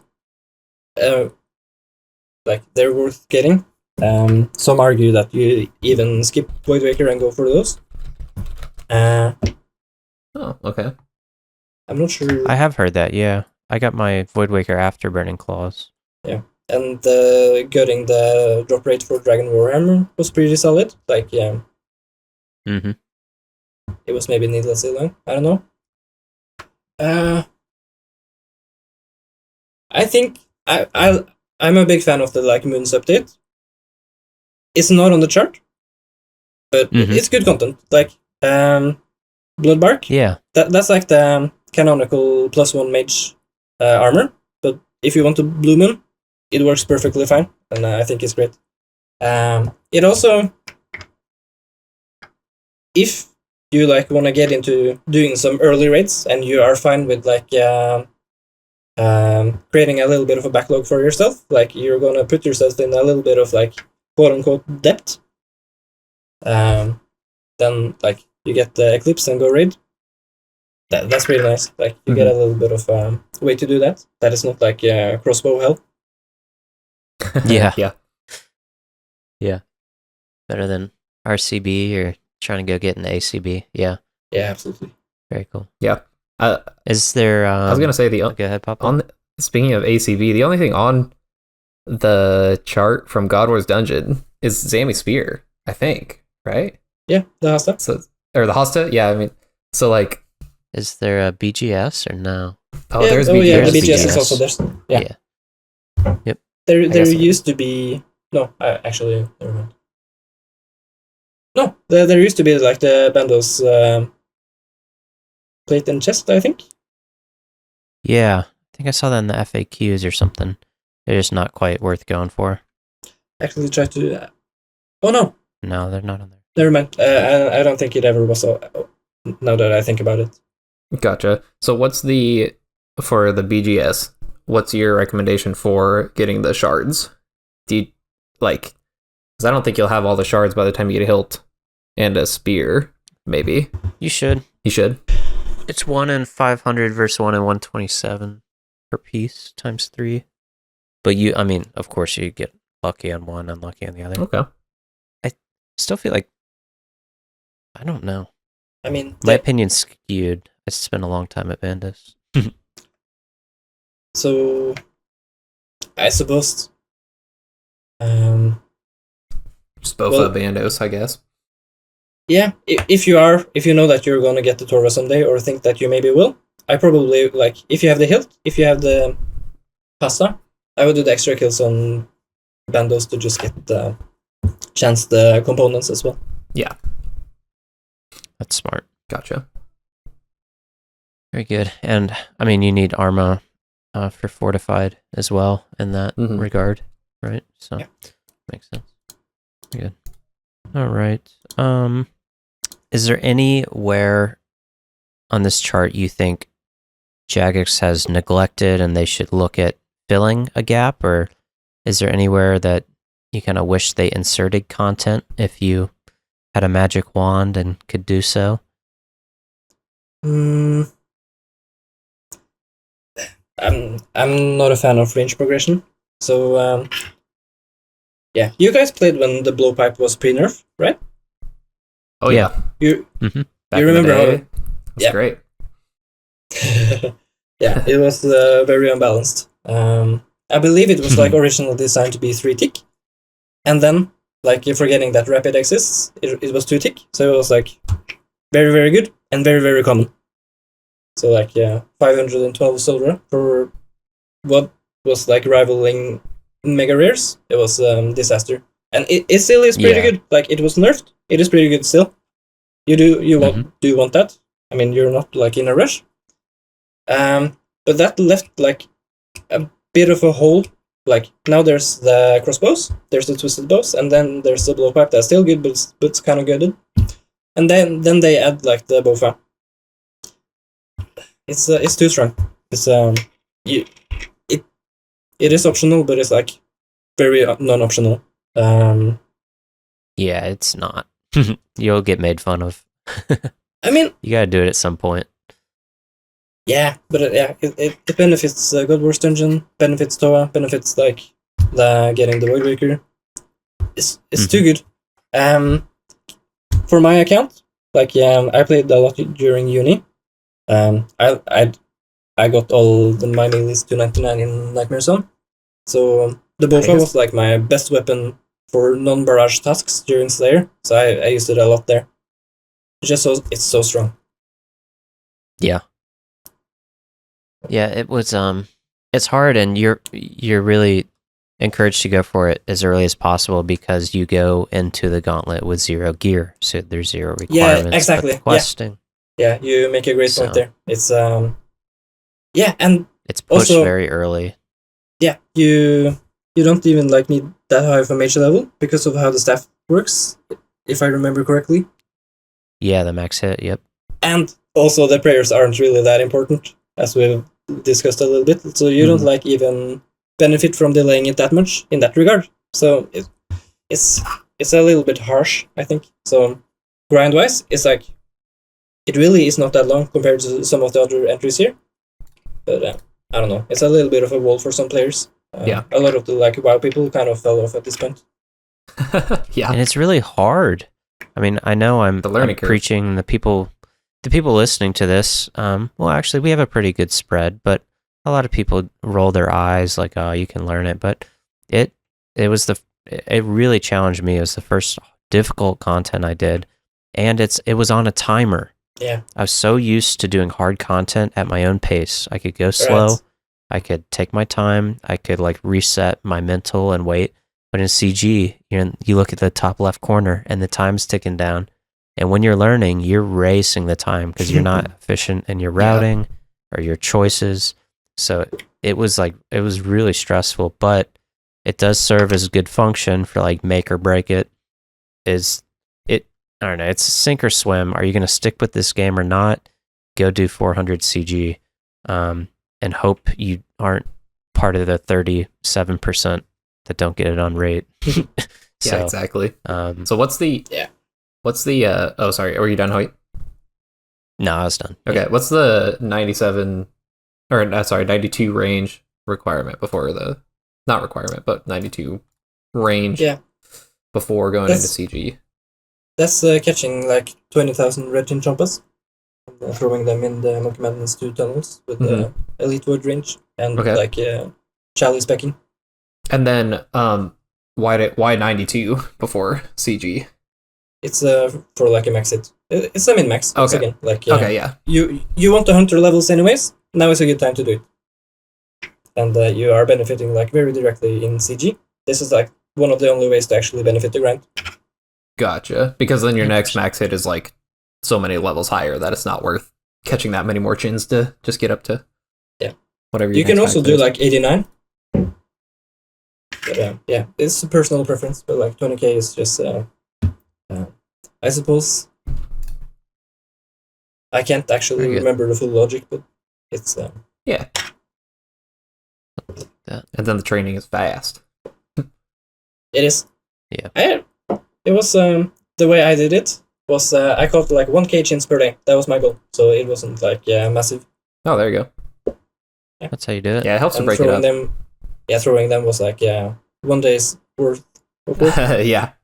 That's the fun part. Then you just get to see your levels just go up like crazy. Oof. That's the fun just make sure not to die. Wait, they go into your gravestone now though, I think. Oh, they do? Oh yeah, that's new. That's very new. I think they go in your gravestone now because you could drop them and they don't explode. I think I would quit the game if that happened. If you die with 20,000 chins. Oof. That's bad. Yeah. Oh man, I've seen it happen at Cree or whatever. I've seen some clips on Twitch. People who didn't know. Oh yeah, I'm sure. Oh yeah, that would be so painful. I mean, I lost a fair share of gear to Jank. that was actually losing the twisted bow was not my final straw. My final straw was losing 200 mil to the top chest when I went CG after we wiped, and I didn't claim my gear first. Oh. What was with there? On What the did you iron lose? or normal account? Yeah, normal accounts. Okay. I lost my Vernic, some viable gear mostly. Oh, okay. Oh, that's still a lot of money, and man. Yeah, I mean, I'm happy that it got me playing my Ironman. It's been a great time. Yeah. Good. I think that's a lot of, not a lot, but a portion of Ironman players have a tragic past story that made them commit. Yeah, it's like Iron Man is like good. the villain arc. Like someone Yeah. like someone wronged my main, and I started an iron, and I'm never going back. Yeah. You know, it's like a lot of that Iron Men are resonates with me. bored Did from you, villains. Did you start as a hardcore Ladlor, or did you No. skip that part? so there's an Ironman. I actually made the account before a hardcore existed, and like Oh, okay. yeah, did some barbarian fishing to like 97 before I even committed to other stuff. Yeah, Yeesh. my man. You're a beast. I like it. Very good. All right. Couple more questions. Yeah. Is there any part of Jagex's like reward space, their new updates, new items that you don't like their philosophy or their approach to, or do you think they're on a slippery slope? Or just any commentary on, how they've treated new upgrades or where they've been placing them in the chart? I think that they're doing like a pretty reasonable job at like expanding the alternatives. Really, they're not like with the Bell's Folly, for example. People have asked if where that belongs on the chart, and the answer is that it doesn't. Yeah. The Hasta remains better, but like Yeah. if you really don't want to do Sammy, now we have a stab weapon, and it is a good weapon. So you are getting some serious choices back in the game. Also, like with the CG, it's still better to get it, but like if you want the Eclipse set, there it is. Like it's nice that it exists, that there are many alternatives, and like for different routing and different constraints, like there's new metas that can emerge, I guess. But I think Yama was great. So a big fan of that. I'm a big fan of Doom also. And like it's maybe it's like some would maybe not be so happy with the Trident being killed off. But I mean, I don't think anyone's missing the Trident too bad. maybe not. No, I think Oathplate, I feel like, got a bit of flack from myself included, just mostly not because of Oathplate, but because of how hard it is to get Torva. Yeah. But absolutely. That's why it's at the like end. People have been arguing for Torva like moving to the retirement top section altogether. It's I could see that. It's very It is at marginal. the end, so it's interesting. Yeah, but if you're gonna go for everything, like that's like what you think of, so it's got to be on there at some. I think it's perfect. Next just has its own little box at the end, right? So yeah. I have a hot request here for you, Ladlor. You might hate me for this, but I would like to see a version with the retirement home items in the efficient order somehow. Challenge. That's not gonna happen. Yeah. What do you mean? like Ellie and Inquisitor, or like what do you? I mean, if so you press the you press the wrench icon, there's enable retirement home items. And go to the bottom. Maybe you wouldn't believe it, but Election's I see. Spirit has actually been on. It has been on the chart, like the main body. Oh, okay. Yeah, I added it back in April, and then I regretted it and removed it one day later. Really? People were coming at you. Some People were knocking on your door at your house. Yeah. It also happened to. I have to do this. It also happened to be like the first of the month, to be fair. But what did you put it on there for? What was the thinking? It was an April. It was an April Fool's gag. Oh, that's hilarious. Oh, that is funny. And I also made up some acknowledgements, like crediting some absurd usernames as well. That was a fun day. I really enjoyed myself. That's good. That is funny. I like that. As for like adding the retirement homes, like routing them efficiently, it's a lot of extra labor, and it also like clutters the char a bit. So it was like, yeah, there's like a secret hidden mode, but I could see how this would add many hours of calculations. But the inner nerd in me is like, yeah, I'm curious. And the like cool though. The ends just kind of don't justify the means with getting the items as well, and that like, okay, they're really not benefiting the rest of the grinds. Yeah, so they're not quite efficient. Yeah, it makes sense. Mm-hmm. Yeah. I was curious while we were talking, I noticed there's no zombie axe on here, right? Yeah. Is that just because the Hosta has crush and you don't really need it up till then? Yeah. I just see that as a very popular early game item. Yeah, many people go for the axe. I don't include it. It's it is pretty quick if like you go barrage, but you also don't like actually save the time. So it's like there is like the trade-off of, do you find it fun? Like, yeah, go do it. But like for the people who don't really care, it's just not included because it doesn't save time. Yeah, if you want it, go get it. It's good. Yeah. But it doesn't mean it fits within the scope of this chart. That makes sense. I'm also hoping that doesn't sound like dismissive, but it really is just a design philosophy. No, yeah, that's kind of why I don't have a lot of questions of like the order of things, because I guess I like trust the process and I like the design philosophy. Like it explains itself in a way. Now there's a few, things like, well, Heartless Sepulcher one we could talk about why, and that's interesting, but it all just kind of makes sense. But if you scrambled a bunch of this stuff, I would still think it makes sense, so. Yeah, and I mean, there probably is like more optimizations to find here. Sure, always gonna be, yeah. Like, this isn't like rigorously computed. That would like be a fun but very difficult problem. So it is like feedback based, like yeah. Yeah, constantly iterating. Yeah, changes like surviving the core of public opinion in the council. Okay. Yeah. Mm-hmm. I think that's refreshing to hear though, the if it's fun, go do it mentality. Because I think a lot of times like just you gotta respect the grind in RuneScape, right? It's just like I spent this, it's like the I spent so many hours doing this, and so like everyone else has to do it, or the like, oh, I gotta play this completely efficiently because I have 8 kids and 3 wives and 4 jobs. It's like, so I think people just forget about that. Like, if it's fun, go do it.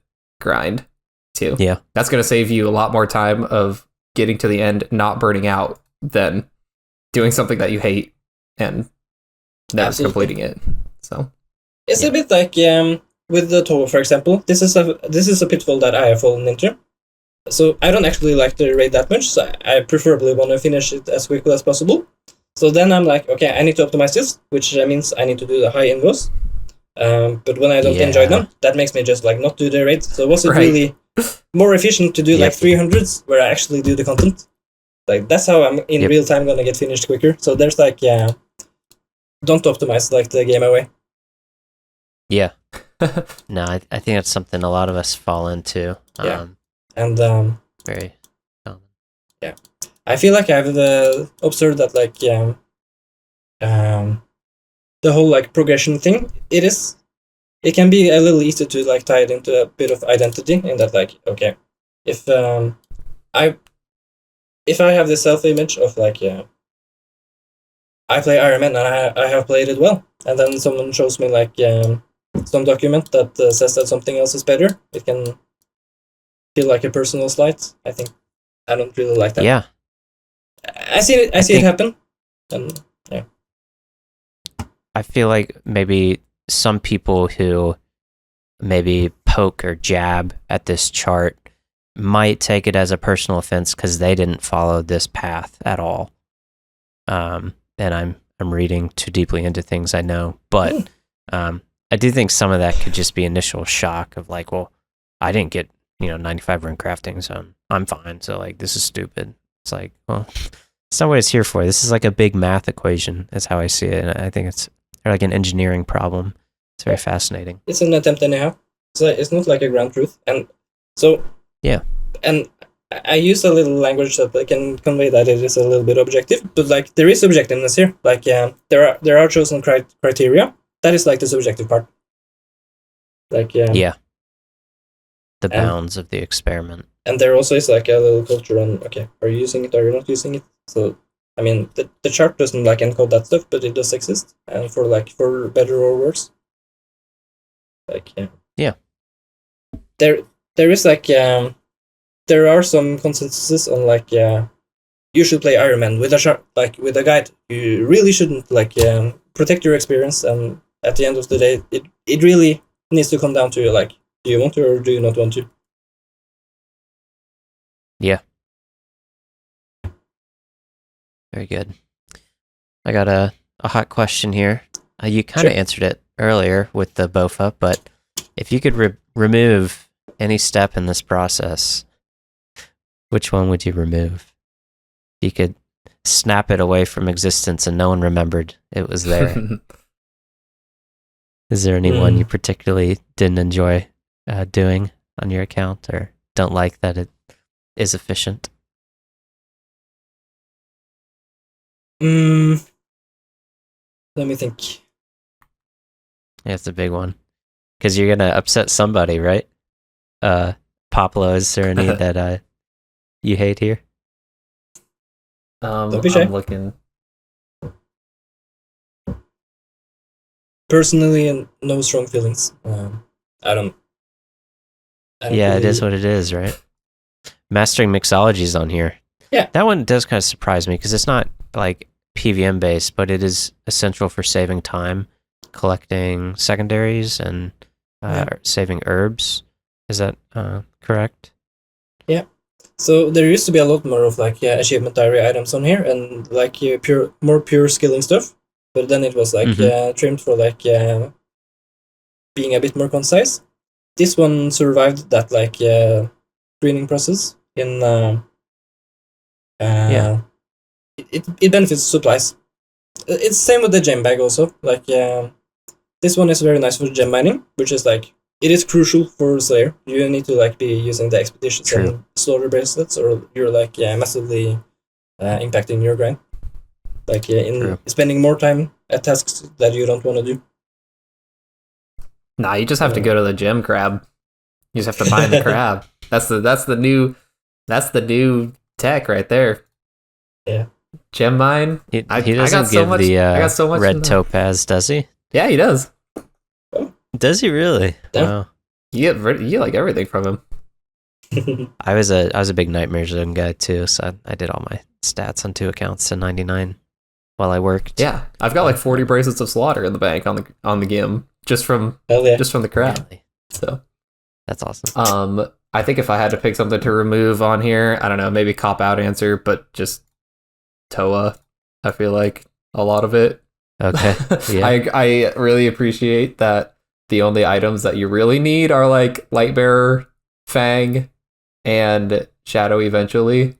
And then I mean obviously Missouri's like at the end. But like I guess Fang and Lightbearer are the two that are the most impactful. So it's in a good spot, but like you said, it's just not my favorite raid. So I'd rather do other content to get the rewards from it. You know, like I wish those rewards came from somewhere else, I guess is what I'm saying.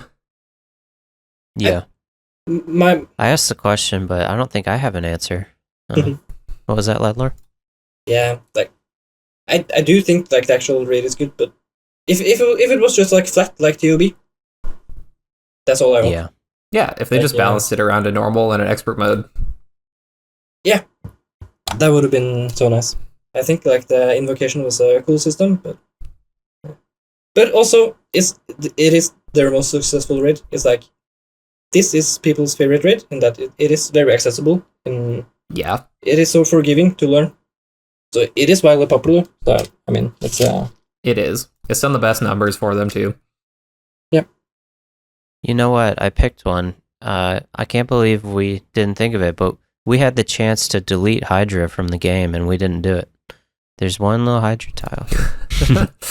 I didn't mind Hydra. I got my claw at like 750, so I got a little lucky. But I like a lot of these grinds. I guess I just like the game, but yeah, you just like the game, Hoyt. Yeah, you would add skill and grinds to it more. I mean, I would. If I can ask a question, like, what has been your favorite grinds? Ooh. So, on my main account, I have never followed this progression chart. Obviously, I have a max main, and I haven't really had to go on many grinds for this one. Okay. And so it's been fun because I started the group iron, and then I've been kind of working my way up through that. I would say one that I have really liked that's been really chill has been the Warhammer grind, and mostly because you can red X shamans in the Lizardman canyon. But it's just really chill. You get really good seeds, you get some ore. Like I've got like 200 rune ore, and I've never mined like one rock. Just like I've really been enjoying just the chillness of the Warhammer grind now, which is great. So, nice. Yeah. Mine would have to be, I don't know if this means something's wrong with me, but it would be the piece of content I went the most dry at. Okay. Which is Bandos. I went 1900 for my tacits. Whoa. So and that don't was your tell favorite? Ladlor, it was not efficient. I mean, I'm not the least. But I liked I think I liked the routine of doing the same thing for 2 months or however long it took me. You're a psychopath. And there's just the number was just going up. And there's a lot of moments of frustration. I can still hear the sound he makes when he melees you, like the anvil, like clank. And like I get PTSD thinking of just dying there and running back. But it was just a moment where it's very repetitive. I did the same cycle, and the number just went up every day, and I tracked my progress, and I went 1x, and then 2x, and then 3x, and 4x on rate, and it became a game of when will I get it. But I look back fondly at that, even though it seems crazy.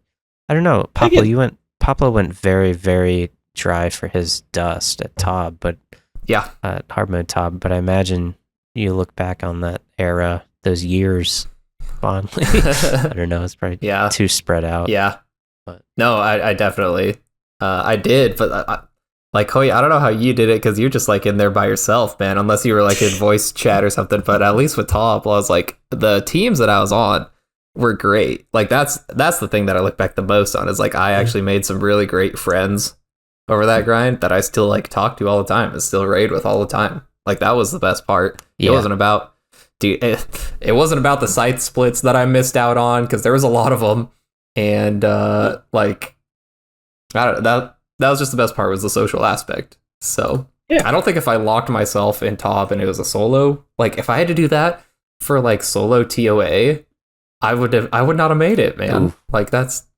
was years of doing that. No, I was in Discord the whole time, just laughing at my tragic. Yeah, right. That's good. What about you, Ladlor?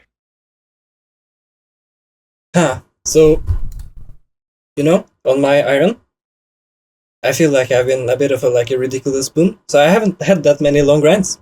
Nice. So, yeah. What was your favorite?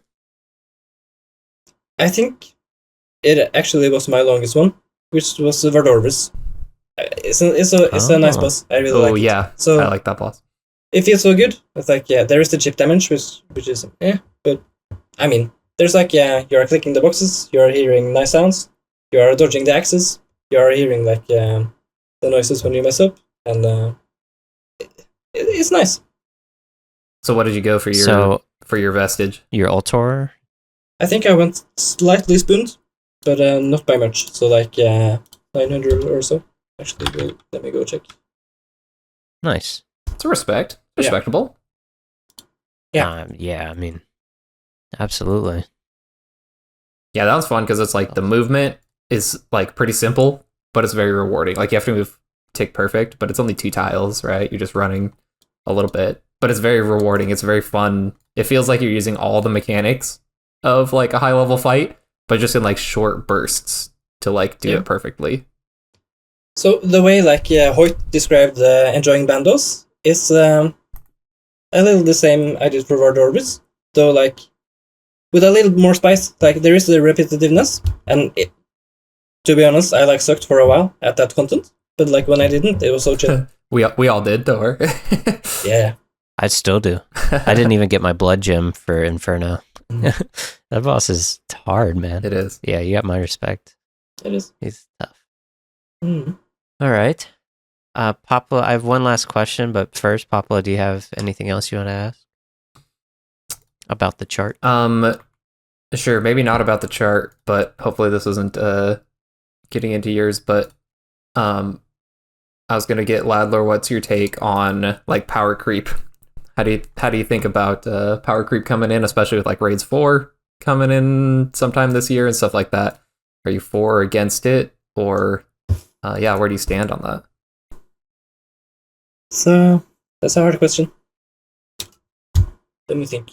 So I know it has a lot of implications. Maybe there's like some things that, you know, it's fun to kill bosses faster, but like for the sake of, I don't know, the integrity or the longevity, I guess, of the game. How do you feel about it? So if there's like one thing, the whole like time difference aspect in the chart, like you're comparing how much is like an item benefiting this boss and whatnot. Yeah. I feel like I discovered that like a lot of the upgrades are very inconsequential. It's like there's so many fake upgrades, like in the sense that you are not saving a lot of time. Okay. Yeah. What's one of the most egregious fake upgrade in your mind? Fury. What's the one that people fall for all the time? Amulet of Fury. Amulet of Fury. Fury. Yes. Yeah. Okay, that's fair because strength Ami is just so good and so easy. Yeah. And Interesting. I did fall for this one myself. It's not like a gear, but like doing barrels for Chaos Runes.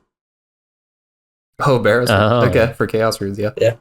That's like the OSRS streamer classic. That's it's a good content for the stream, and then the layman learns that okay, then it's good because the content creator does it. Yeah. But that's funny. Mm-hmm. Okay. Regarding the power creep, yeah. I don't mind it. I don't mind a little bit of power creep. The game has like existed for how long now? 2013. That's 13 years, yeah. Yeah, and it's gonna probably exist for 13 more. We are gonna need to like stack a little bit on the like foundation. Yeah. And I like it. Maybe not like astronomically each time, or I don't know. Yeah. We don't have to go overboard, but we can do a little bit. Like, it's fine to replace like Bandos got replaced by Torva. It was initially proposed to like already like get new melee armor with Cox, even though Cox already had like a lot of drops at that time. But like that was declined at that point for like power creep reasons. But like we got Ancestral and like one armor set. That was fine. Later we got Torva. That was fine. And like, yeah, Torva really isn't that big of an upgrade also. So like, I mean, you are saving time, but like really not much. Yeah, it's just something to go for at the end, right? So yeah, good. I like to hear that. I think I agree with you. I think I'm mostly on the same boat of like, yeah, we don't have to go crazy, but like these incremental things, they just feel good, and they give you something to kind of work towards. Maybe they displace a couple things that have fallen out of the meta throughout your progression and stuff. But yeah, it's probably better for the longevity of the game. At some point, we're like gonna run out of space, like in how do you call it? Like horizontal progression, or like no side grades and whatnot. Yeah, like finding niches and stuff. The niches, yeah. Mm-hmm. Yeah, like Inquisitor was kind of, well, here's like the game for the mains and the game for the irons, but like Inquisitor was dead always for Ironman, but like it is useful for mains, I suppose.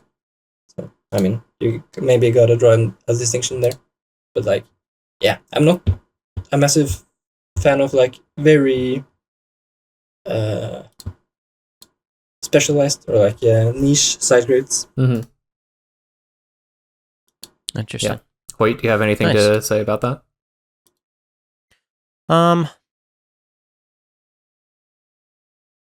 It's hard because coming from WoW, power creep is like the biggest complaint. But it's also the core of the game, right? It's the refreshing. Yeah, it's also the core of the game, so it's like the point. They're very different games. They shouldn't be compared, so shame on me for doing it. But that's fair. I do, coming from that community, I do feel less like for cheering it on. And I'm also a masochist, so I kind of like the hard, I like the difficult nature of this game.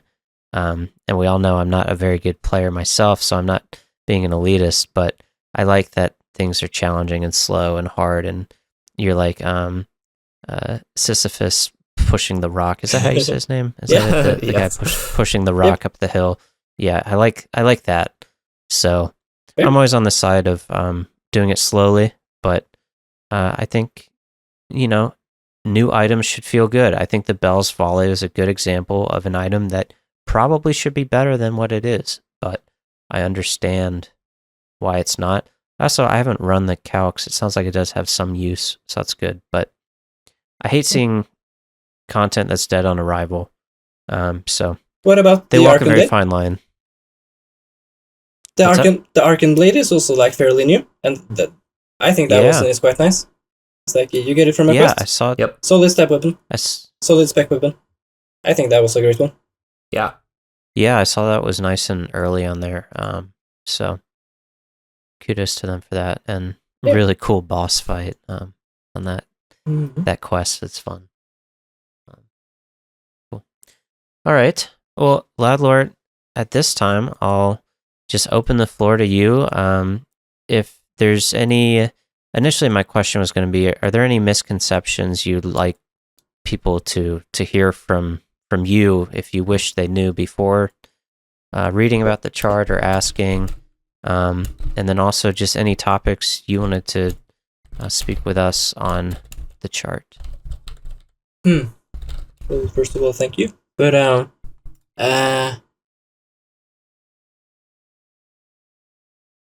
I feel like the chart is like fairly well understood. There has been like, so it is like a compression of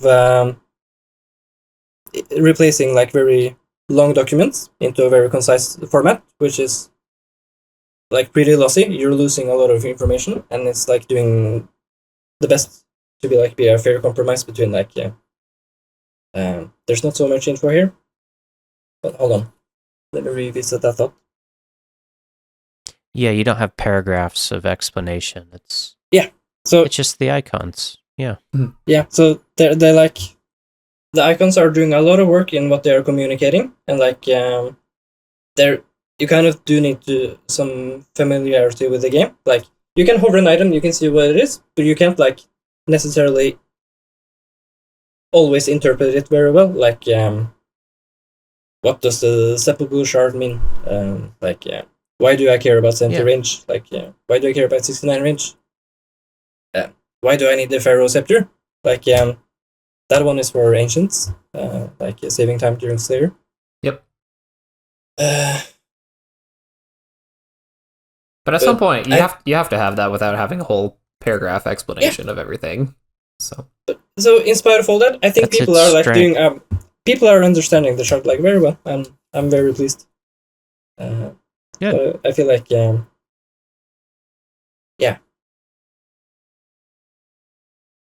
maybe. Hold on.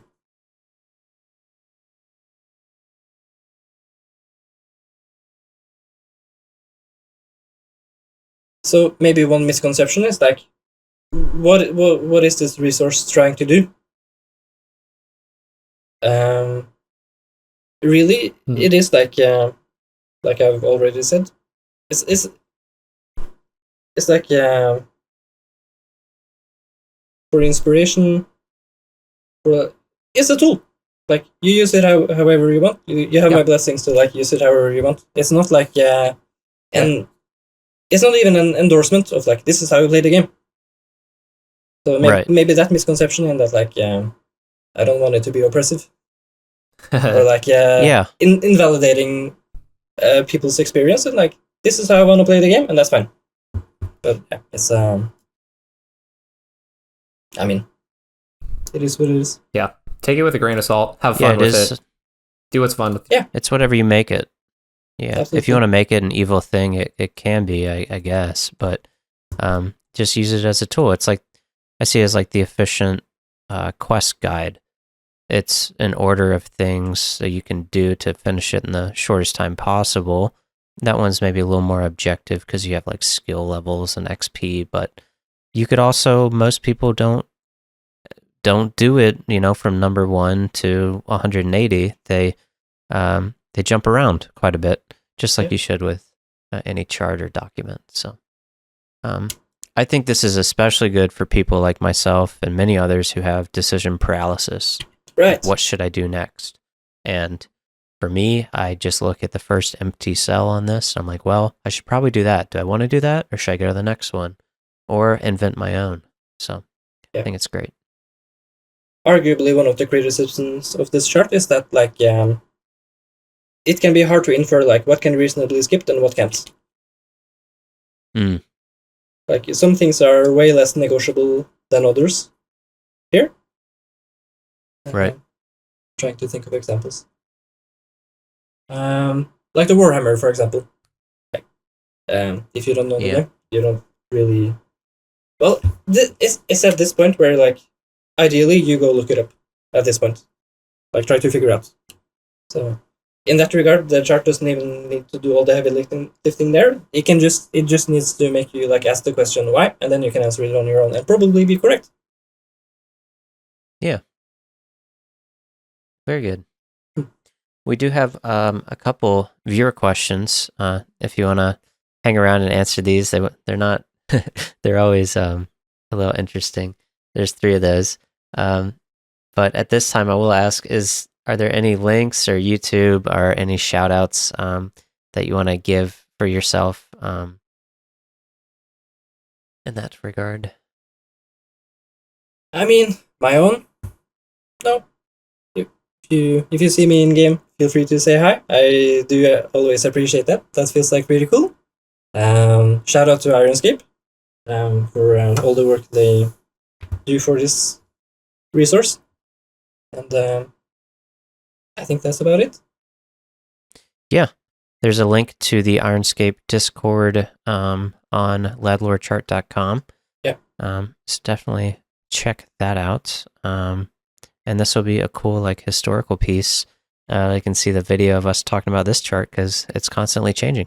Not constantly, but with updates and when necessary. Yeah. So, hopefully some exciting stuff soon. Yes, very much.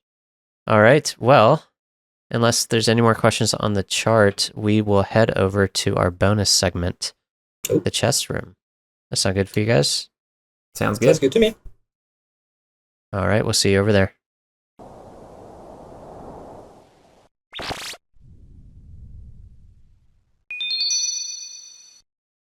Welcome to the chess room. This is a bonus segment where we don't necessarily cover the episode's topics, but today we have some Patreon questions. So, the Maytag Man asked, from IRL, in real life, what is one thing from the past you wish you could have attended? For example, Woodstock, Live Aid concerts, launch of Apollo, Space Shuttle, the Berlin Wall falling. These are all historical events, but it could just be something minor as well. So, I got to think of my own answer here. That's a good question. It's a tough one. Yeah, that's a tough question. I do have one from, like, the top of my head, but it feels a little shallow. But that's like Go for it. No, going to an MF Doom concert. Oh, okay. You like MF Doom? I do like MF Doom. Nice. That's awesome. It would have been nice to like see a concert of his like while he was alive.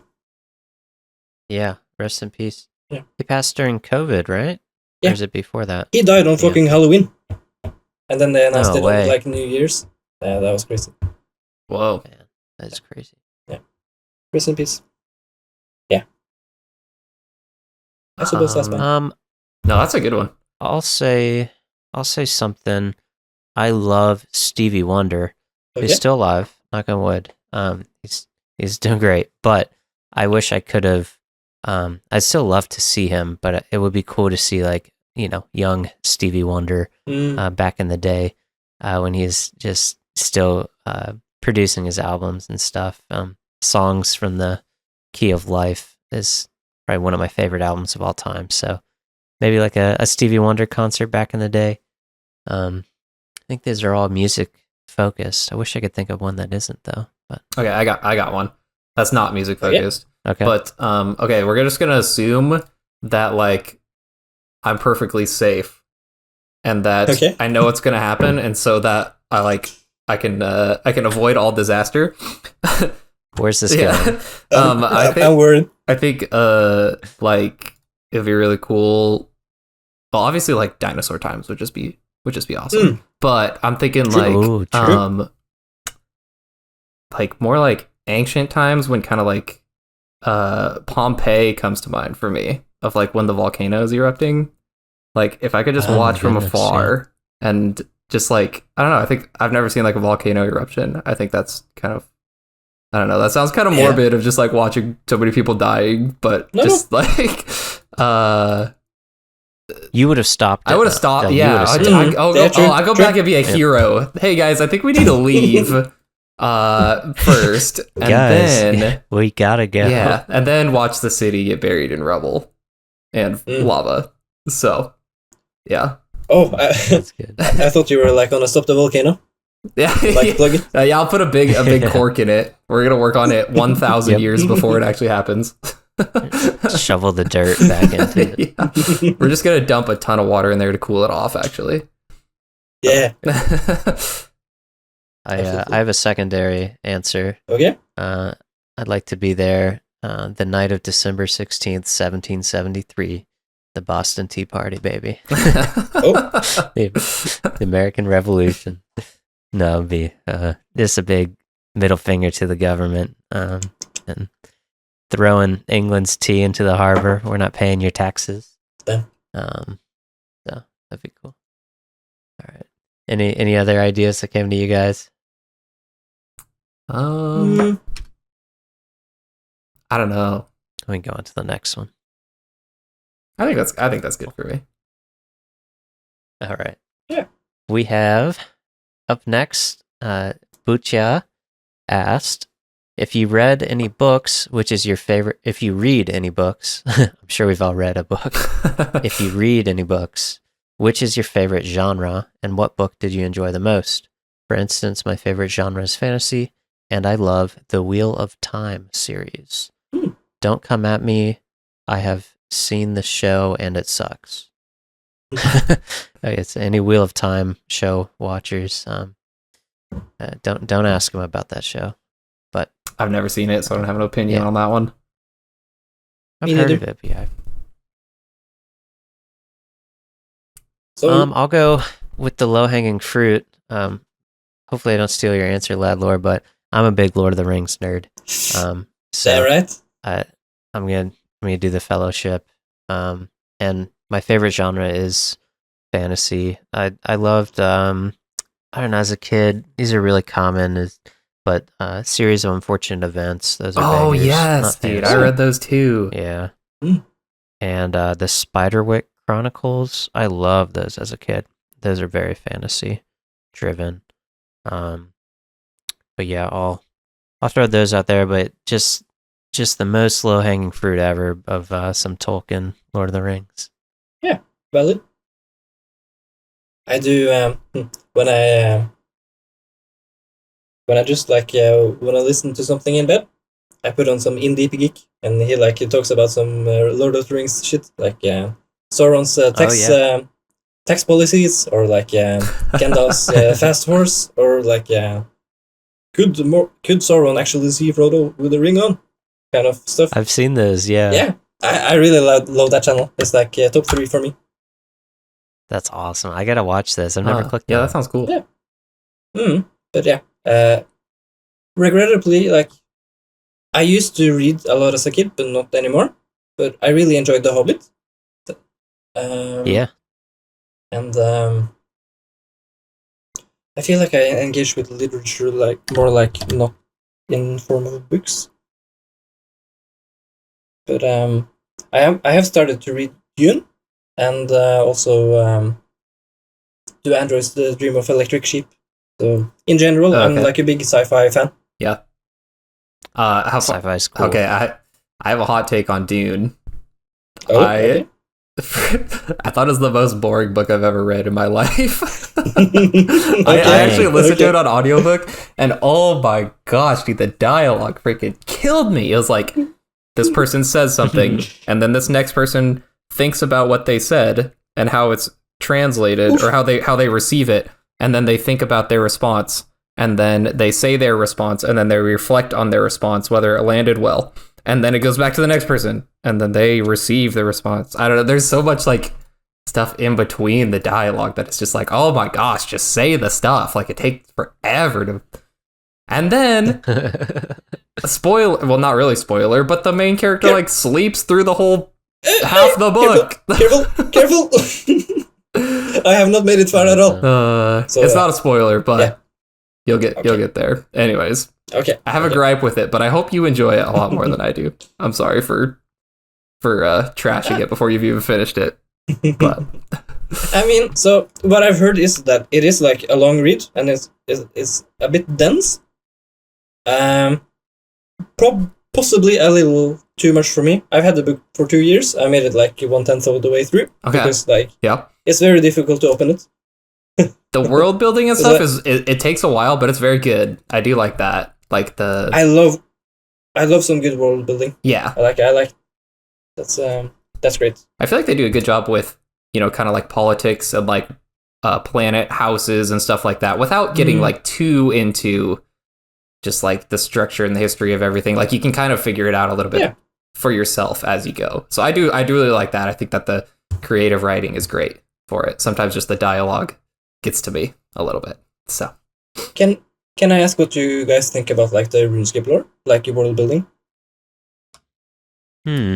Yeah, I've always wanted to dig into it a little more. Yeah, what do you think? I think I haven't like read a ton of it. We did a little section on here just of like what events happened in what order, and I think every time that I go and I read it, I just really like it. It's like I enjoy. Yeah. Just like the basis of where everything came from, like how things came about and all that stuff. But I never like seek it out for some reason. I don't know why that is. I really like it. And I resonate with what you said, Poplo. Whenever I read it, I'm like really interested. Yeah. But maybe I wish it was a little more accessible. But that being said, I haven't even read the books that they produce, so that's on me. But I haven't either. I don't know. It's hard. What do you think, Ladlor? I think it's great. It's nice. The one thing that would make me play RS3, like the most likely, anyhow, is like doing the quests. Yes. I really voice acted and cool. Yeah. Yeah, I really want to do that, but that it's a very big task. Oh yeah, doing all the quests. Oh yeah, that's a lot of work. Yeah. But I have heard that the age we're in is much better than RS3 because, very much in Old School RuneScape, you are an adventurer who's borderline useless. Right. Yeah. In like in the early quests, whereas in RS3, you can directly go talk with the gods you can go talk to Sam and Lord Zamrock, and it's not grounded, but it's cool that you're lost in a world in Old School RuneScape, and there's like someone said, I forget who the quote was from, but you go up to King Rold and you start talking to him. He's like, "Who the hell are you? Like, why are you talking to me? I'm King Rold. Don't talk to me." That's nice. Which is cool. Yeah, I really like the Varlamore quests in particular. I feel like they really did a good job with the vibes. Yes, the lore is so cool. Yeah. I was reading all about like theory crafting raids 4 and just like the totem by the Whisper that like corrupted her, and then how it's all linked to the whatever's going on with Vardorvis and the nature's whatever blood plague thing is going on. It's really cool. I obviously I didn't retain it well, but I was fascinated just going through the rabbit hole learning about it. Absolutely. Yeah. For books, I did go through a phase in college where I tried to read Stephen King. Okay.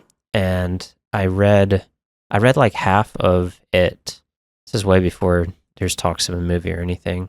But I just stopped for some reason. He wrote a lot of his books in like a cocaine-filled rage. So sometimes he just rambles for pages and pages of random stuff. But nonetheless, he's got some amazing writing. So I'm big about the classics. I want to experience all the classic movies, the classic books, what made them classic, why they're the most palatable.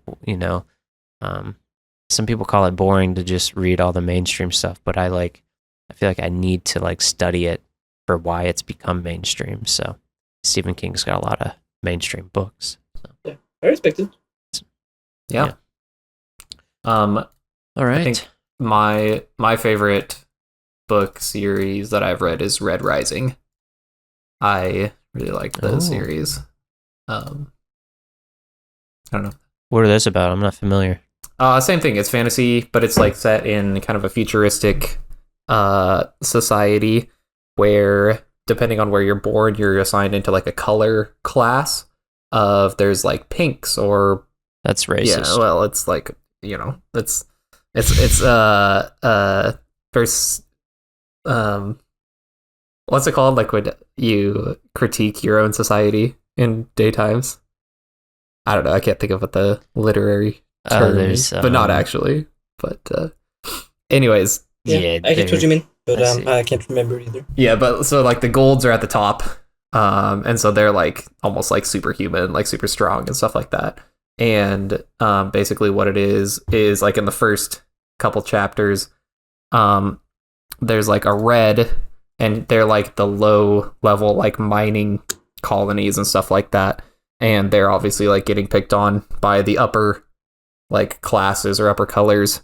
And so there's like a red that seeks out to infiltrate and destroy like the gold society and like flip around society basically, but it's all futuristic. So yeah, I like that one. It's pretty cool.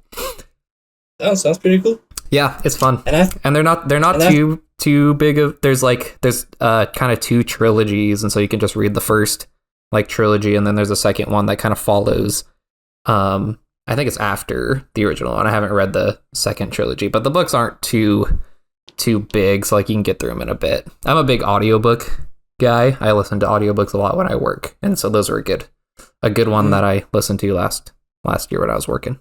So yeah, I've been really strongly considering recently, like looking into that. So, yeah, I really want to check out like the Hitchhiker's Guide to the Galaxy. That's like high. Oh yeah, me too. Yeah, that's high on my priority list. And I thought of like the piece of literature that is like my favorite. I believe that was the question, or like was it books? Yeah, but the one called I Have No Mouth and I Must Scream. That's like that one I like a lot. I think that I've rings heard a bell. Yeah, same here. What's the premise of that book? The premise is like World War III happens. Russia, China, and the US like make a supercomputer each, but then it like conducts warfare like too complicated for humanity to oversee, and then it like they combine, they eradicate all of humanity except 5 people that it like keeps around for like when it gains sentience, and it needs an outlet for it. It's like hate on humanity, so it like keeps those people indefinitely alive. So it's like pretty. Oh my gosh, it's pretty grim, but it's like conceptually cool, I guess. Yeah. Yeah, that's fascinating. Yeah. Very good. Well, anything else you guys want to add before we wrap this up? I don't think so. I have a question. All right. Sure. Please, yeah. Do you guys watch like Deadman mode All Stars? Oh yeah, Yep. of course. Very good. Yeah. Oh, that's like I think that's like my favorite time of the year for like content wise. It's so good. Yeah, And it's really excellent seeing, because usually they're all in their own little bubbles. yeah, And sometimes some of them interact with others, like you get Skill Specs and Torvesta doing something, but seeing them all together, Gielinor Games is cool because they do the same thing where you see random people. So it's fascinating seeing them all on the same stage together, and it's just hilarious because they're all master entertainers. That's why they're there. So Yeah. it's like the perfect storm. I really love it. I can't describe it. Yeah, I like watching for the drama too. You never know what's gonna happen or who's gonna Yeah. You know. Yeah. I'm excited for the summit. The summits are my favorite time of. It's like Christmas. It's just so That's a good point. exciting just to see. Do you like leagues, Ladlor? Do you play the leagues? I do like the whole the gradual reveal of mechanics, and then we are planning with incomplete information. Then it's like you can make a plan, and then it's gonna fall apart, and then it's gonna be fun. But yes, for me, it's like a bit of a pattern is I get all the unlocks, like all the relics. I make my choices, and then I don't want to play anymore. Like I don't really care for farming the points after and like chasing cups. Like when I can't unlock the next relic, I kind of fall off. But it is a lot of fun up until that point. Oh, and Gridmaster was so fun. Did you complete the grid? I actually didn't. Yeah, shamefully I didn't. But, me either. No shame in that.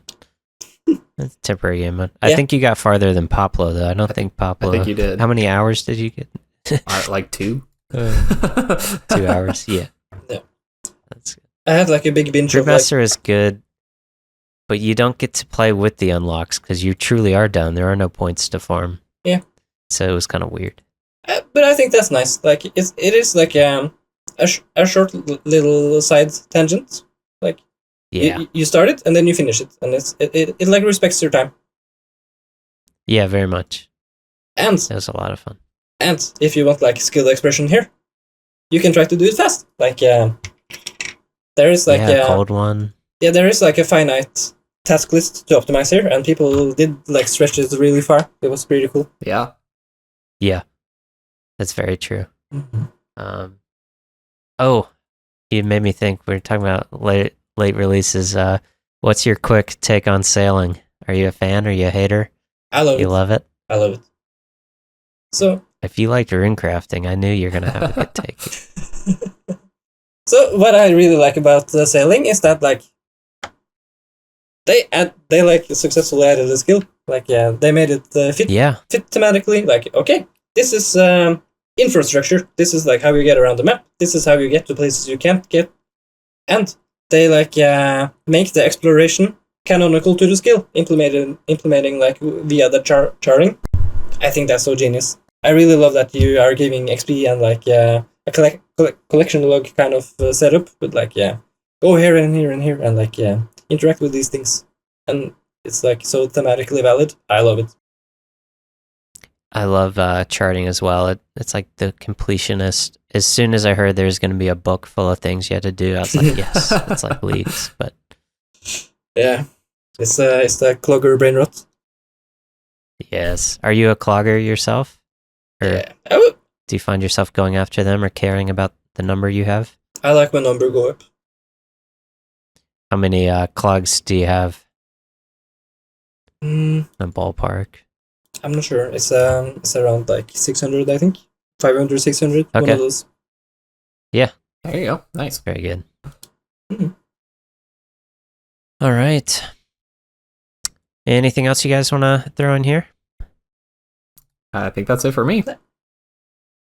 All right. Thank Well, Ladlor, thank you so much for coming on the show. And I know it's extremely late at night for you. So, viewers, make sure you tell him thank you as well for donating his time. And also the countless hours you've spent on this resource for the community. You're doing the Lord's work. So, You're too generous. thank you so much. Yeah, thanks for having me. This was a blast.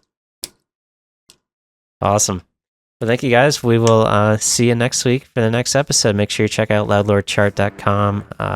The RuneScape Discord's in there if you think you could contribute to the conversation. And thanks for listening. We'll see you on the next one. See ya.